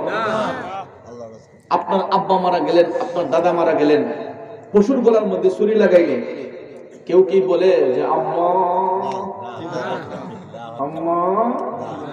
হ্যাঁ, আপনার বাবা মারা গেলেন, দাদা মারা গেলেন, আত্মীয় স্বজন মারা গেলেন, কোন ব্যক্তির নামে পশু জবাই হয় না বাজান। পশুটা জবাই হয় কার নামে? ইন্না সলাতি ওয়া নুসুকি ওয়া মাহইয়ায়া ওয়া মামাতি লিল্লাহি রাব্বিল আলামিন। তারপরে আমরা বলি বিসমিল্লাহি আল্লাহু আকবার। কথা কোন ঠিক না? ঠিক। আল্লাহর নামে পশু জবাই করতে গুস্তের খাওয়া আমাদের জন্য হালাল না হারাম? হালাল না হারাম? তাহলে হোক সেটা জিয়াফত, হোক সেটা কোন অনুষ্ঠানের খাবার, আল্লাহর নামে পশু জবাই হলে খাবার খাইতে অসুবিধা কি? আর খাবারের নসিব কয়জনের আছে? সবাই কি খাওয়াইতে পারে? খাবারের নসিব লাগে। আপনার ঘরে গরম ভাত রাঁধছেন, তরকারি রাঁধছেন, নসিবে যদি না থাকে আপনি কাউকে খাওয়াইতে পারবেন না। রিজিকের মালিক কে? আল্লাহ। হায়াতের মালিক, মৌতের মালিক আমার বাবাজি জুনাইদ বুগদাদি, উনি মুরাকাবা করছেন, আল্লাহর হাবিবের দিদার নসিব করলেন। হঠাৎ একদিন তিনি মুরাকাবার মধ্যে যখন বসলেন, এমন সময় দেখা যায় ওনার ঘরের চতুর্পাশে ছোট্ট বাচ্চাগুলা চেঁচামেচি করতেছে, খেলাধুলা করতেছে। তো দেখবেন আপনি যখন ইবাদতে থাকবেন, বাচ্চারা যদি চেঁচামেচি করে তখন কিন্তু একটু বোরিং লাগে, খারাপ লাগে, তাই না? আপনার মসজিদের মধ্যে গেলে দেখবেন, মিলাদ মাহফিল করলে বা নামাজে গেলে বাচ্চারা যদি দুষ্টামি করে, ভিতর থেকে মুরব্বীরা কয়ে খাবার ভালো লাগে না, দিতে পারবো না, ঠিক না? ঠিক। অনেক সময় দেখবেন কিছু রাগান্বিত যারা আছে, একটু সর্দার সাহেবরা বাচ্চা রেখা দেখবেন মাঝে মাঝে তারপর মাঝে দেখছে তোর লেগে নামাজ পড়তে না যাই দে কথা বলতে যাবি ঠিক তোর লেগে নামাজ দিয়েছে তোর লেগে বাচ্চারা দমক মেরে দেখবেন এরা মসজিদ থেকে বার হয়ে দেয় ঠিক না বেটি বাচ্চারা তো অবুঝ এরা শিশু এদেরকে বোঝাতে হয় কথা কোন ঠিক না তো দমক খাইয়া কিন্তু বাচ্চারা কিন্তু আমার প্রতিবাদ করে না আমার মাল্লা করে তাফরা খাইয়া কিন্তু এরা যায় না কথা কোন ঠিক না বেটি কারণ সে তো অবুঝ তো জুনাইদ বুগদাদি যখন মুরাকাবা করতেছেন মুরাকাবা করতে গিয়ে দেখা যায় বাচ্চাগুলা চেঁচামেচি করতেছে দুষ্টমি করতেছে ওনার মুরাকাবার ধ্যান নষ্ট হয়ে গেছে হঠাৎ করে তিনি দরজা খুলে বের হইয়া বাচ্চাদেরকে দমক মারলেন দমক দিয়ে কি করছেন একটা বাচ্চার গালে একটা আস্তে করে থাপড়া মারছেন ডাক করে তোরা দুষ্টমি করতেছিস যাও বাচ্চার গালে থাপ্পড় দেওয়াতে সব বাচ্চাগুলা দৌড়াইয়া পালাইয়া চলে গেছে আর কি থাকবে না কেউ সব বাচ্চারা চলে গেল জুনাইদ বুগদাদি আবার নিজের হুজরার মধ্যে বৈশা মুরাকাবার মধ্যে বসা তিনি ডাকতেছেন দেখা দাও রাসূলুল্লাহ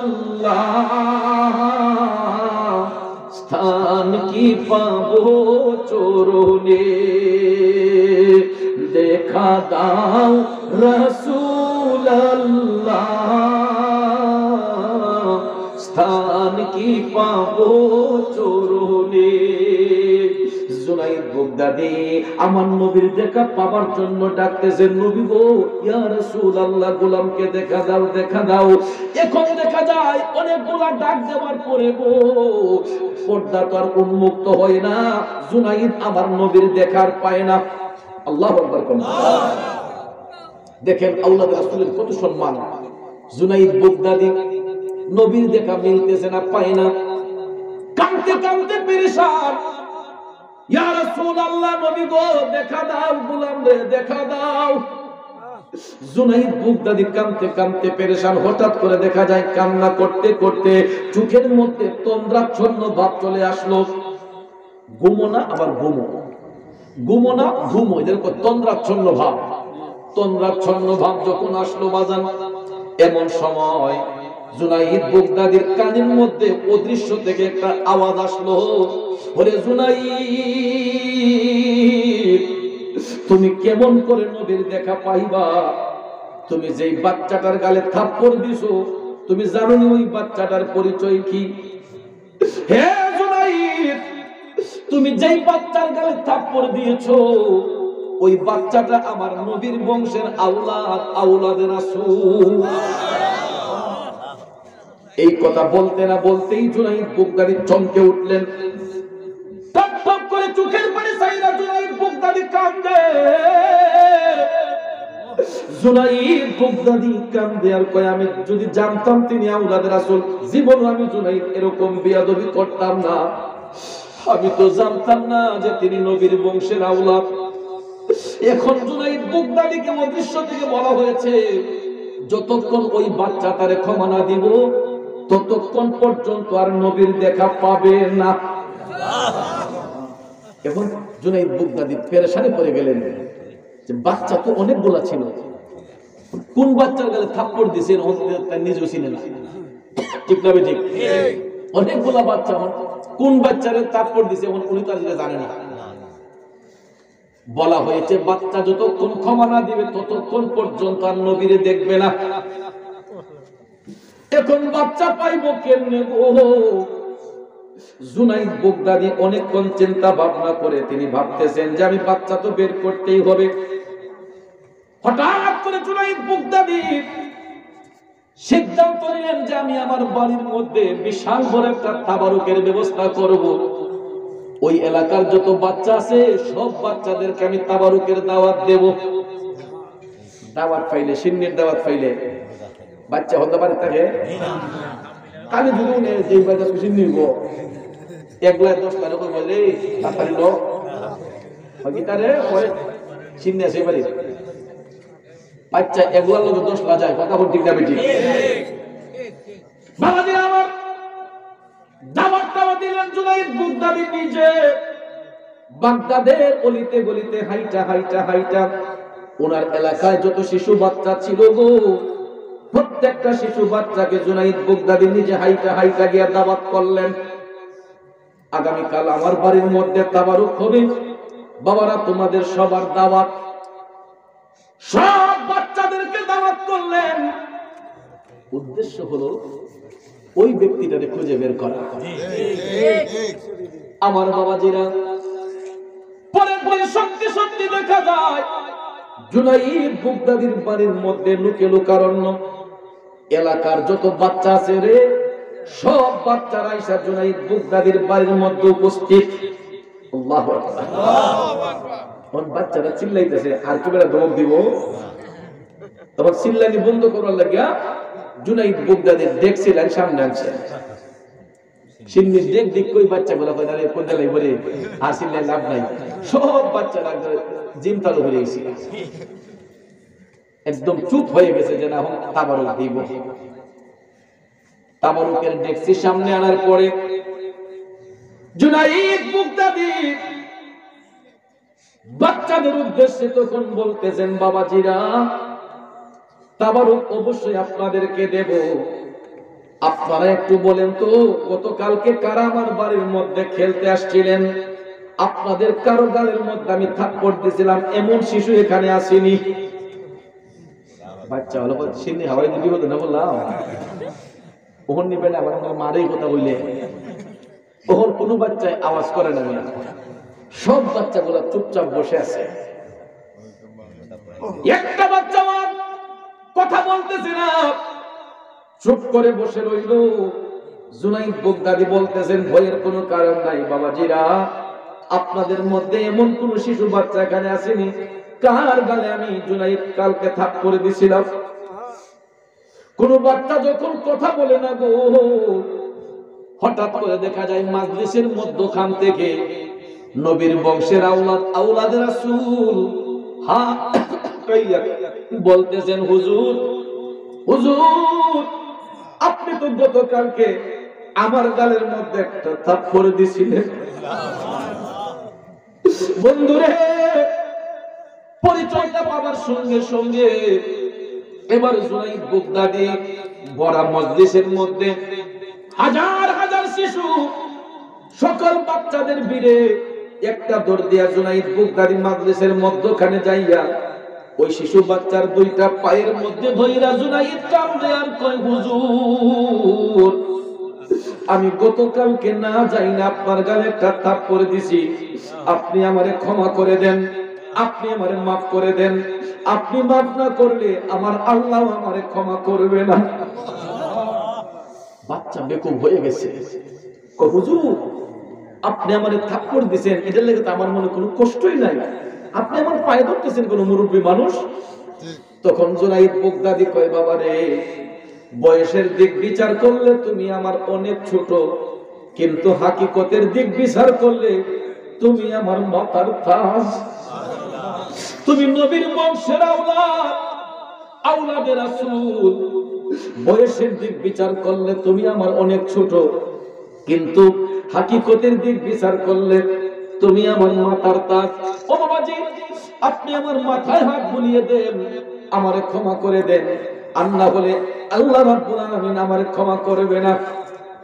তখন ওই শিশু বাচ্চা আওলাদ রাসূল জুনাইদ বাগদাদির মাথায় হাত বুলিয়ে দিলেন, পিঠে হাত বুলিয়ে দিলেন যে হুজুর আমার মনে কোনো কষ্ট নাই। আসলে কষ্ট থাকার কথাও না, ঠিক না ঠিক? বাচ্চা যখন ক্ষমা করে দিলেন, জুনাইদ বাগদাদির মাথায় হাত বুলিয়ে দিলেন, তখন জুনাইদ বাগদাদি আরামসে সকল বাচ্চাদেরকে তাবারুক খাওয়ালেন। সব বাচ্চাদেরকে তাবারুক খাওয়ানোর পরে মুরাকাবার মধ্যে বৈশা জুনাইদ ডাকে, দেখা দাও রাসূলুল্লাহ, স্থান কি পাবো চরণে। ও বন্ধু, জুনাইদ বাগদাদি যখন ডাকে, নবী গো দেখা দাও ইয়া রাসূলুল্লাহ, দেখা দাও। এখন বাচ্চা যখন ক্ষমা দিল, দেখা যায় ঠাস ঠাস করে আবার দেওয়ালগুলা উন্মুক্ত হয়ে গেল। আবার পুনরায় জুনাইদ বাগদাদের জমিনে বৈশা আমার নবীর দিদার কাম নসিব করতেছে। তাইলে নবীর বংশের আওলাদের দাম আছে না নাই? আছে না নাই? বাবাজিরা আমার, ওই নবী দেখার জন্য নবীর আওলাদকে ভালোবাসা জুনাইদ বুগদাদি আল্লাহর ওলি হয়েছেন। কথা বলেন ঠিক না ঠিক? কিন্তু ওই আবু জেহেল, আবু লাহাব আমার নবীরে জাহিরি ভাবে দেখার পরেও তারা নবী চিনল না। এদের মতো বেঈমান, এদের মতো মুনাফিক পৃথিবীতে আর কেউ নাই। কথা কোন ঠিক না ঠিক? যেই কারণে দেখেন, আজকে দেখেন যারা নবীর গোলামি করছে, কেউ শুয়েছেন জান্নাতুল মুআল্লায়, কেউ শুয়েছেন জান্নাতুল বাকিয়ায়, ঠিক কিনা? কেউ উহুদে, কেউ বদরে। কথা বলেন ঠিক না ঠিক? কিন্তু আবু জেহেল মিয়া যে আমার নবীর লগে ইন্টারন্যাশনাল মুনাফিকি করছে, করা থেকে পরিমাণটা ভালো হয়েছে না খারাপ হয়েছে? কেমন খারাপ জানেননি? যারা মক্কা শরীফ গেছেন তারা গিয়ে দেখেন ইস্তেনজা করন লাগে। আমার রাসূল পাক সাল্লাল্লাহু আলাইহি ওয়াসাল্লাম যে বাড়িতে শুভাগমন করেছেন, এই বাড়ির ঠিক অপোজিটের বাড়িটা কিন্তু আবু জেহেলের বাড়ি। আমার মিয়া ইস্তেনজার প্রয়োজন হইছে না। এরপরও আমার কিছু বক্তবৃন্দরা কয় সাহেব লইন এই আবু জেহেলের বাড়িটা যাই হয়ে। আমি যখন কইছি আবু জেহেল, আমি কই আরে এখানে তো কুদুর দেওয়ান লাগবে রে, আমার বেটার ইস্তেনজার প্রয়োজন নাই, মিয়া পেশাব পায়খানার প্রয়োজন আমার নাই। এরপরে যখন বলছে আবু জেহেলের বাড়ি, কোথায় দিয়েছি? কারণ যেহেতু দুশ্মনের আসল, কথা বল ঠিক না? এরপরে আমার লোক ফোলাফান গেছে, কারণ ফেসবুকে দেখছে তো আমি মক্কা শরীফ গেছি, তখন নবীনগরের আমার যত ভক্তবৃন্দ ফোলাফান আছে সব একদম একবারে সাইডটা মক্কার এরিয়ার যারা যারা আছে এরা সবাই চলে আসছে আমার সাথে সাক্ষাৎ করার জন্য। হুজুর আইন আপনি আবু জেহেলের বাড়িতে যাই। গেছি পরে গিয়া দেখি ভাইয়েরা আমার ফোলাফানতে সবাই এক লাডে, যুবক বৃদ্ধ সবাই আপনার আবু জেহেলের বাড়িতে খালি সবাই খালি হুমু আর হা। কারণ না কিটা, যে বেটার দরকার নাই এই বেটারে কুতাইয়া কুতুর দিয়া হয়। কারণ আবু জেহেল ছিল বেয়াদবের রাসূল। কথা বলেন ঠিক না বেঠে? ভাইয়ার আমার, বন্ধুরা আমার, এই জন্য কবি বলেছেন বেয়াদবের রাসূল যারা নবীর দেখা পাবে না, গোলামে রাসূল হইবে যারা নবীজি তাদের ভুলবেন না। কথা বলেন ঠিক না বেঠে? ও মুসলমান, তাইলে বলুন আমরা নবীর গোলামি চাই কি চাই না? কারা কারা চাই দুইটা হাত তুলে দেখাই। নারায়ে তাকবীর, নারায়ে রিসালাত, আহলে সুন্নাত ওয়াল জামাত। পিছনে যে ফুলাবান খার হইছে এরা তো জিংলা বাস কইছে, এটারে মনে হল আমরা জিন্দাবাদ কইছি না, জিংলা বাস কইছে বা হাতি কইছি, হাতি দেখছে শীত লাগে। ইয়া আল্লাহ, আমার কাছে লাগছে যে মনে জিংলা বাস কইছে লিমারছে। আসলে কি জিন্দাবাদ না জিংলা বাস কইছে? তাহলে একটা আওয়াজ দিতে হবে, কারণ আমাদের মতো পাগলদের মাহফিলে মুরব্বি বাবাদের চাইতে যুবকরা একটু বেশি আসে। কথা কোন ঠিক না? তাহলে যুবকদের শক্তিটা কম না বেশি? দিককালে মোহন শুধু বলার মাঝে দজবং রোগী আসেনি নাকি সবাই সবল?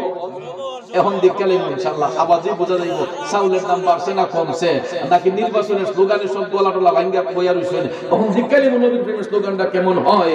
নারায়ে তাকবীর, আল্লাহু আকবার, নারায়ে রিসালাত, ইয়া রাসূলুল্লাহ, আহলে সুন্নাত ওয়াল জামাত, জিন্দাবাদ জিন্দাবাদ, সুন্নি মহাসম্মেলন, জিন্দাবাদ জিন্দাবাদ, সুন্নি মহাসম্মেলন, জিন্দাবাদ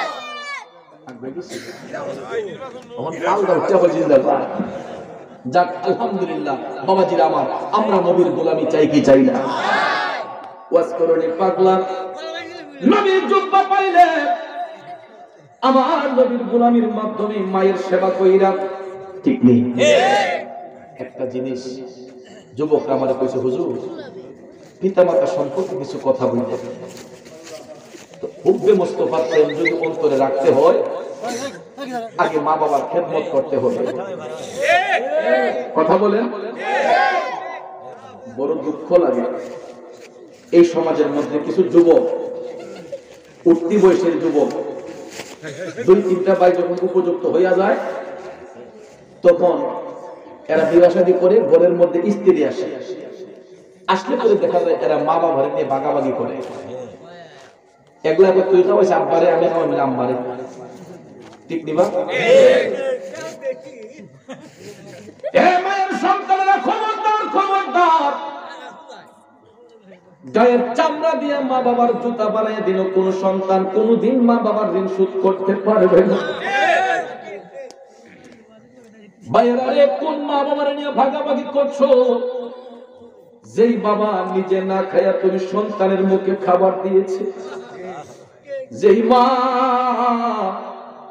নিজে না খায়া তুমি সন্তানের মুখে খাবার দিয়েছে। কিছু কিছু মা আছে দর্জির কাজ কইরা ছেলে মেয়েরে পড়াশোনা করায়, কিছু কিছু মা আছে গো আরেকজনের বাড়িতে কাজ কইরা নিজের বাচ্চাগুলারে পড়ায়। আসেনি? আমি আমার বাস্তব চোখে দেখেছি, আমার নিজের চোখে দেখেছি। আমার ঘরের মধ্যে একটা কাহিনী গো, একটা ছোটা মহিলা আমার ঘরে কাজ করে যায়, সকাল 10টা থেকে 11টার ভিতরে আসে, আবার 4টা বাজে যায়, থালা বাসন ধুইয়া ঘরটা মাজা আবার চলে যায়। 2-3টা বাসার মাঝে কাজ করে। আমরা ফিরে হিসেবে কইছে, কয় মাগো তুই দুপুরে আমার এনে খাইস, যে তুই কাজ করবে দুপুরে খানা না, তুই আমার লোকে খাইস। বাবাজির আমার বন্ধুরা, আমার মহিলাটা কাজ করে, দুপুর বেলার খাবারটা তার আমার ঘরে খাওয়ার কথা, কিন্তু দুপুর বেলা যখন খাবারের সময় হয়, আমার পরিবার যখন তাকে খাবার দিতে চায়, ডাক দেয়া কয় খালাম্মা আমার সাথে আমি 2-3টা বক্স নিয়ে আসছি, আমি এখানে খাবো না, আমার খাবারগুলো আমার বক্সে দিয়ে দেন, বাসায় নিয়ে আমার বাচ্চাদেরকে নিয়ে খাইবো। দেখো রে, ওই মাটা ইচ্ছে করলে পেট ভরে তার খাবার খাইয়া যাইতে পারত, কিন্তু তার একজনের খাবারটা নিয়ে এসে আরো 3 জনের চিন্তা করতেছে। এই লোকটার নামই হলো মা। যেই মা নিজে না খায়া তার খাবারটা বাচ্চাদের জন্য নিয়ে যেতে চায়, আজকে এই সমাজের সন্তানগুলা উপযুক্ত হইয়া কেমনে তার মার মনে আঘাত করে কষ্ট দেয়। এই জন্য কবি বলেছেন, তোমরা কোনদিনও মা বাবার মনেতে কষ্ট দিও না, তোমরা কোনদিনও মা বাবার দিলেতে আঘাত দিও না। পৃথিবীতে মায়ের মতো আপন কেউ হবে না, পৃথিবীতে বাবার মতো আপন কেউ হবে না, তোমরা কোনদিনও মা বাবার দিলেতে আঘাত দিও না। ও বন্ধু, পৃথিবীতে একটা সন্তানের 2 জন আপন বন্ধু আছে রে, যারা কোনদিন সন্তানের শত্রু হয় না। একজন বন্ধুর নাম হলো বাবা, একটা বন্ধুর নাম হলো মা। এই 2টা বন্ধু কোনদিন সন্তানের শত্রু হয় না গো। অথচ দেখেন সম্পদ নিয়ে যখন ভাগাভাগি হয়, ভাই ভাইয়ের শত্রু হয়, হয়নি? ফরাজ সত্য না দিলে অনেক সময় বোন ভাইয়ের শত্রু হয়। টাকা পয়সা নিয়ে ভাগ বাটোয়ারা হইলে বন্ধু বন্ধুর শত্রু হয়। পৃথিবীর জমিনে নিঃস্বার্থে 2টা বন্ধু আছে, একজন হলো মা, একজন বাবা, যারা কোনদিন সন্তানের টাকা পয়সায় ভাগ বসায় না, সম্পদের মধ্যে ভাগ বসায় না, টাকা পয়সা নিতেও চায় না, তারা সব সময় তার সন্তানের উজ্জ্বল ভবিষ্যৎ চায়। ঠিক না ঠিক? ওই সন্তানগুলা বড় হয়ে কেমনে মা বাবার নিয়ে ভাগাভাগি করে। যুবক পায়ে হাত ধরে বলবো, ওই 2টা লোককে কোনদিন কষ্ট দিবা না। আজকে যারা বাবা হারাইছেন আপনারা বুঝবেন বাবার কেমন প্রয়োজন। আমরা এখন হারে হারে বুঝি। আজকে প্রায় 23 বছরের উপরে আমার জবান দিয়া বাবা ডাক বন্ধ। আপনাদের দুয়ার বরকতে আমার টাকা পয়সার অভাব নাই, বাড়ি গাড়ির অভাব নাই, কিন্তু বাজার আমরা 6টা ভাই বোন আজকে 23টা বছর ধরে জবান দিয়া বাবা ডাকতে পারি না। যদি কোটি টাকাও খরচ করিব, ওই বাবারে আর ফেরত পাবো না। খুঁজতে গেলে যাইতে হয় পারিবারিক কবরস্থানে। 1000টা ডাক যদি দেয়, আব্বা আব্বা গো, আপনার সন্তান কবরের পারে দাঁড়াইছে আপনারে নেওয়ার জন্য, হাজার ডাক দিলে আমার বাবা ফিরে আসবনি। এই যুবক এখন বুঝতেছি বাবা হারা কেমন যন্ত্রণা, অন্তরে ছটফট করে। আমি যখনই ঘর থেকে যখন এই মাহফিলে আসতেছি, আমার এক বন্ধু আমার ডাক দিয়ে বলতেছে, হুজুর আমার আব্বা দুনিয়াতে নাই। মনে পড়ে গেল আমার বাবার কথা, আমারও তো বাবা নাই। আমার এই বন্ধু বলছে, হুজুর আমার বাবার জন্য একটু দোয়া করবেন। এরকম কত মাহফিলে গেলে যুবকরা চোখের পানি ছাইরা ছাইরা কয়, হুজুর আব্বা নাই আম্মা নাই। ও বন্ধু, সমাজের মধ্যে তিন কিসিমের এতিম আছে রে। এক কিসিমের এতিম হলো যার মা আছে বাবা নাই, আরেক কিসিমের এতিম হলো যার বাবা আছে মা নাই, আরেক কিসিমের এতিম হলো যাদের মাও নাই বাবাও নাই, এরা হলো সর্বহারা এতিম। আমি জানি না এই মাদ্রাসায় কতগুলা বাবা হারা মা হারা এতিম আছে। ও আমার মা দুঃখিনী এখনো দুনিয়াতে বেঁচে আছেন। আমি দেখছি আমার মার কাহিনী কেমন জানেননি। আমি যখন রাত মাহফিলে থাকি, একটা দেড়টা দুইটা হয়, আমার পরিবার অনেক সময় ঘুমিয়ে থাকে, বাচ্চাগুলা ঘুমিয়ে থাকে, ভাই বোন ঘুমিয়ে থাকে। দেড়টা দুইটা আড়াইটার সময় আমার মোবাইলে কেউ রিংটোন বাজায় না। আমি গত রাত্রেও নোয়াখালী লক্ষ্মীপুরে প্রোগ্রাম করেছি, হঠাৎ করে রাত দেড়টা বাজে আমি তাকাইয়া দেখি আমার মোবাইলের মধ্যে রিংটোনের শব্দ শোনা যায়। আমি বললাম, এত রাতে কে আমার রিংটোন বাজাইলো? আমি মোবাইলটা তাকাইয়া দেখি আমার পৃথিবীর শ্রেষ্ঠ বন্ধু আমার গর্ভধারিণী মা। রাত দেড়টা বাজে আমার মার চোখে ঘুম নাই। সালাম দিয়ে বললাম, আম্মা রাত তো দেড়টা হইল, এখনো কি আপনি বিছানায় যান নাই? আমার মা ডাক দিয়া কই, পুত্রে কেন যেন ঘুম আসে না? তুমি বাহিরে থাকলে আমি মা কেন যেন চুপটা বন্ধ করতে পারি না। যতক্ষণ পর্যন্ত আমি নিরাপদ জায়গায় না পৌঁছাই, ততক্ষণ পর্যন্ত আমার মা ঘুমাই না রে বন্ধু। শুধু আমার মা নয়, সমাজের প্রত্যেকটা সন্তানের মা তার বাচ্চাগুলো যখন মার চোখের আড়ালে থাকে, বাচ্চাগুলো যখন মার কাছ থেকে একটু দূরে থাকে, পৃথিবীর কোনো মা ঠিক মতো খায় না, ঠিক মতো ঘুমায় না, ঠিক না বেঠি? এই জন্য আমি গুনাহগার কই, মা তুমি আমার আগে যেও না গো মরে। আমি কেমন করে দেব মাটি তোমার কবরে, আমি কেমন করে দেব মাটি তোমার কবরে। মা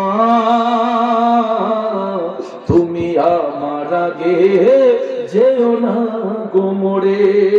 ও যুবক, পায়ে হাত ধরে বলবো রে, কোনদিন এই লোকটারে কষ্ট দিবা না, বাবা মার মনে কখনো কষ্ট দিবা না, তাদের সঙ্গে কোনদিন কোনো টাকা পয়সার হিসাব করবা না। কারণ তোমার গায়ের চামড়া দিয়া মা বাবার জুতা বানায়া দিলেও পৃথিবীর কোন সন্তান মায়ের এক ফোঁটা দুধের ঋণ শোধ করতে পারবে না, বাবার অবদান দিয়ে শেষ করতে পারবে না, ঠিক না বেঠিক? এই জন্য একজন কবি বলেছেন, মায়ের একবার দুধের দাম কাটিয়া গায়ের চাম, একবার দুধের দাম, মায়ের একবার দুধের দাম কাটিয়া গায়ের চাম, পাপল বানাইয়া ঋণের সুদ হবে না, এমন দরদি ভবে কেউ হবে না আমার মা, মা গো, এমন দরদি ভবে কেউ হবে না আমার মা গো। কথা বলেন ঠিক কিনা? ও বন্ধু, ওই মা বাবার মনে কষ্ট দিলে আল্লাহ কষ্ট পায়, ওই মা বাবার মনে দুঃখ দিলে আমার নবী দুঃখ পায়। এই জন্য কোরআন শরীফের মধ্যে আমার আল্লাহ বলেছেন, ওয়া কাদা রাব্বুকা আল্লা তা'বুদু ইল্লা ইয়াহু ওয়া বিল ওয়ালিদাইনি ইহসানা, ঠিক না বেঠিক? আল্লাহ নির্দেশ প্রদান করেছে যে আল্লাহ ব্যতীত আর কারো ইবাদত করে না। সঙ্গে সঙ্গে আল্লাহ বলেন, ওয়া বিল ওয়ালিদাইনি ইহসানা, পিতামাতার সহিত উত্তম ব্যবহার করো, ভালো ব্যবহার করো। সুবহানাল্লাহ বলবেন না? কারণ আপনি যখন আপনার মা বাবার সঙ্গে উত্তম ব্যবহার করবেন, আপনার সন্তানগুলা আপনার সঙ্গে উত্তম ব্যবহার করবে, ঠিক না বেঠিক? কারণ দুনিয়াটা ধার উদ্ধারের জায়গা। এই জন্য আমি একটা প্রায় মাহফিলে বলে থাকি, বাবা ভালো তো ছেলে ভালো, মা ভালো তো ঝি, গাই ভালো তো বাছুর ভালো, দুধ ভালো তো ঘি। ঠিক না বেঠিক? বাবা ভালো তো ছেলে ভালো, মা ভালো তো ঝি, গাই ভালো তো বাছুর ভালো, দুধ ভালো তো ঘি। এই জন্য ভাইয়ের আমার গাছের গোড়া যদি সুন্দর হয়, আগার ফলটা সুমিষ্ট হয়। গোড়ায় সমস্যা হলে আগার ফল সুন্দর হবে? তাহলে গোড়া মজবুত করতে হবে। আমার আপনার নিজের আমলটাকে শুদ্ধ করতে হবে, তাহলে আমাদের সন্তানাদি মানুষের মতো মানুষ হবে। কথা বলেন ঠিক কিনা? আজকের মাহফিল হওয়াতে আমরা খুশি না বেজার? কারা কারা খুশি? দুইটা হাত তুলে দেখাই। নারায়ে তাকবীর, নারায়ে রিসালাত, আহলে সুন্নাত ওয়াল জামাত, হিলফুল ফুজুল সুন্নি যুব সংগঠন। বাবাজিরা আমার, একটু দেখতে চাই আমার মতো কয়জন বাবা হারা এতিম এই জান্নাতের বাগানে আছে? হাত তুলেন। বাবা নাই কার কার? কার কার বাবা নাই? তোমার আব্বা নাই? হাতটা নামান রে। এই ছোট্ট বাচ্চাটা অল্প বয়সে বাবার কোল হারাইলো, দেখেন তার চোখের পানিগুলা এখনই টলটল করতেছে। আমি জানি না কতটা মা হারা এতিম জানি জান্নাতের বাগানে বসছে। ও বাজান একটু দেখি তো আম্মা নাই কার কার? হাতটা তুইলা দেখা। মুখটা ভরে কে মা ডাকতে পারে না রে? ও বাজান হাতটা নামাইয়া দেন। আপনাদের মতো অসহায় এই পৃথিবীতে আর কেউ নাই। হয়তো টাকা আছে, সম্পদ আছে, ঘরের মধ্যে গিয়া মারে ডাইকা মা পাওয়া যায় না, বাবারে ডাইকা বাবা পাওয়া যায় না। আপনাদের মতো অসহায় আর কয়জন আছে? কিন্তু চিন্তার কারণ নাই। আজকে ওই এলাকার কবরবাসীরা ধন্য, ওই মা বাবার সন্তানগুলো আজকে ধন্য, যারা কবরবাসীর আত্মার শান্তির জন্য আজকের এই মাহফিলের আয়োজন করেছে। আজকে আমরা যেমন খুশি, ওই এলাকার কবরবাসী রুহু আমাদের উপর খুশি। ঠিক না বেঠিক? প্রতি বছর ওই মাহফিলটা যদি এই ময়দানে জারি থাকে, কবরবাসী রুহু আমাদের উপর খুশি হবে না নারাজ হবে? তাহলে আমরা কি চিরজীবন দুনিয়াতে থাকবো? কবরে যাবনি? আমি প্রথমেই কিন্তু এসে বলছিলাম, এই পৃথিবী যেমন আছে তেমনি ঠিকই রবে। সুন্দর এই পৃথিবী ছেড়ে একদিন চলে যেতে হবে রে মন, চলে যেতে হবে। ঠিক না বেঠে? তাইলে বাজাম দুনিয়াটা বেশি দিনের নয় গো। একটু কষ্ট করে একটা হাতটা উঠাইয়া দেখতে চাই, এমন একটা মায়ের সন্তান যদি আমারে বলতো, হুজুর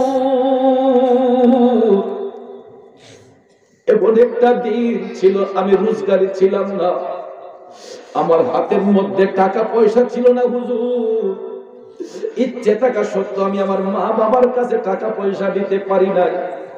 হুজুর আমার এতিম বানাই আমার মা বাবা অন্ধকার কবরে। এখন হুজুর আমার টাকা হয়েছে, আমার সন্তানরা রুজি রোজগার করে আমি এখন ইনকাম করতে পারতেছি। এমন একটা ভাইয়ের মনটা যদি কান্দে যে হুজুর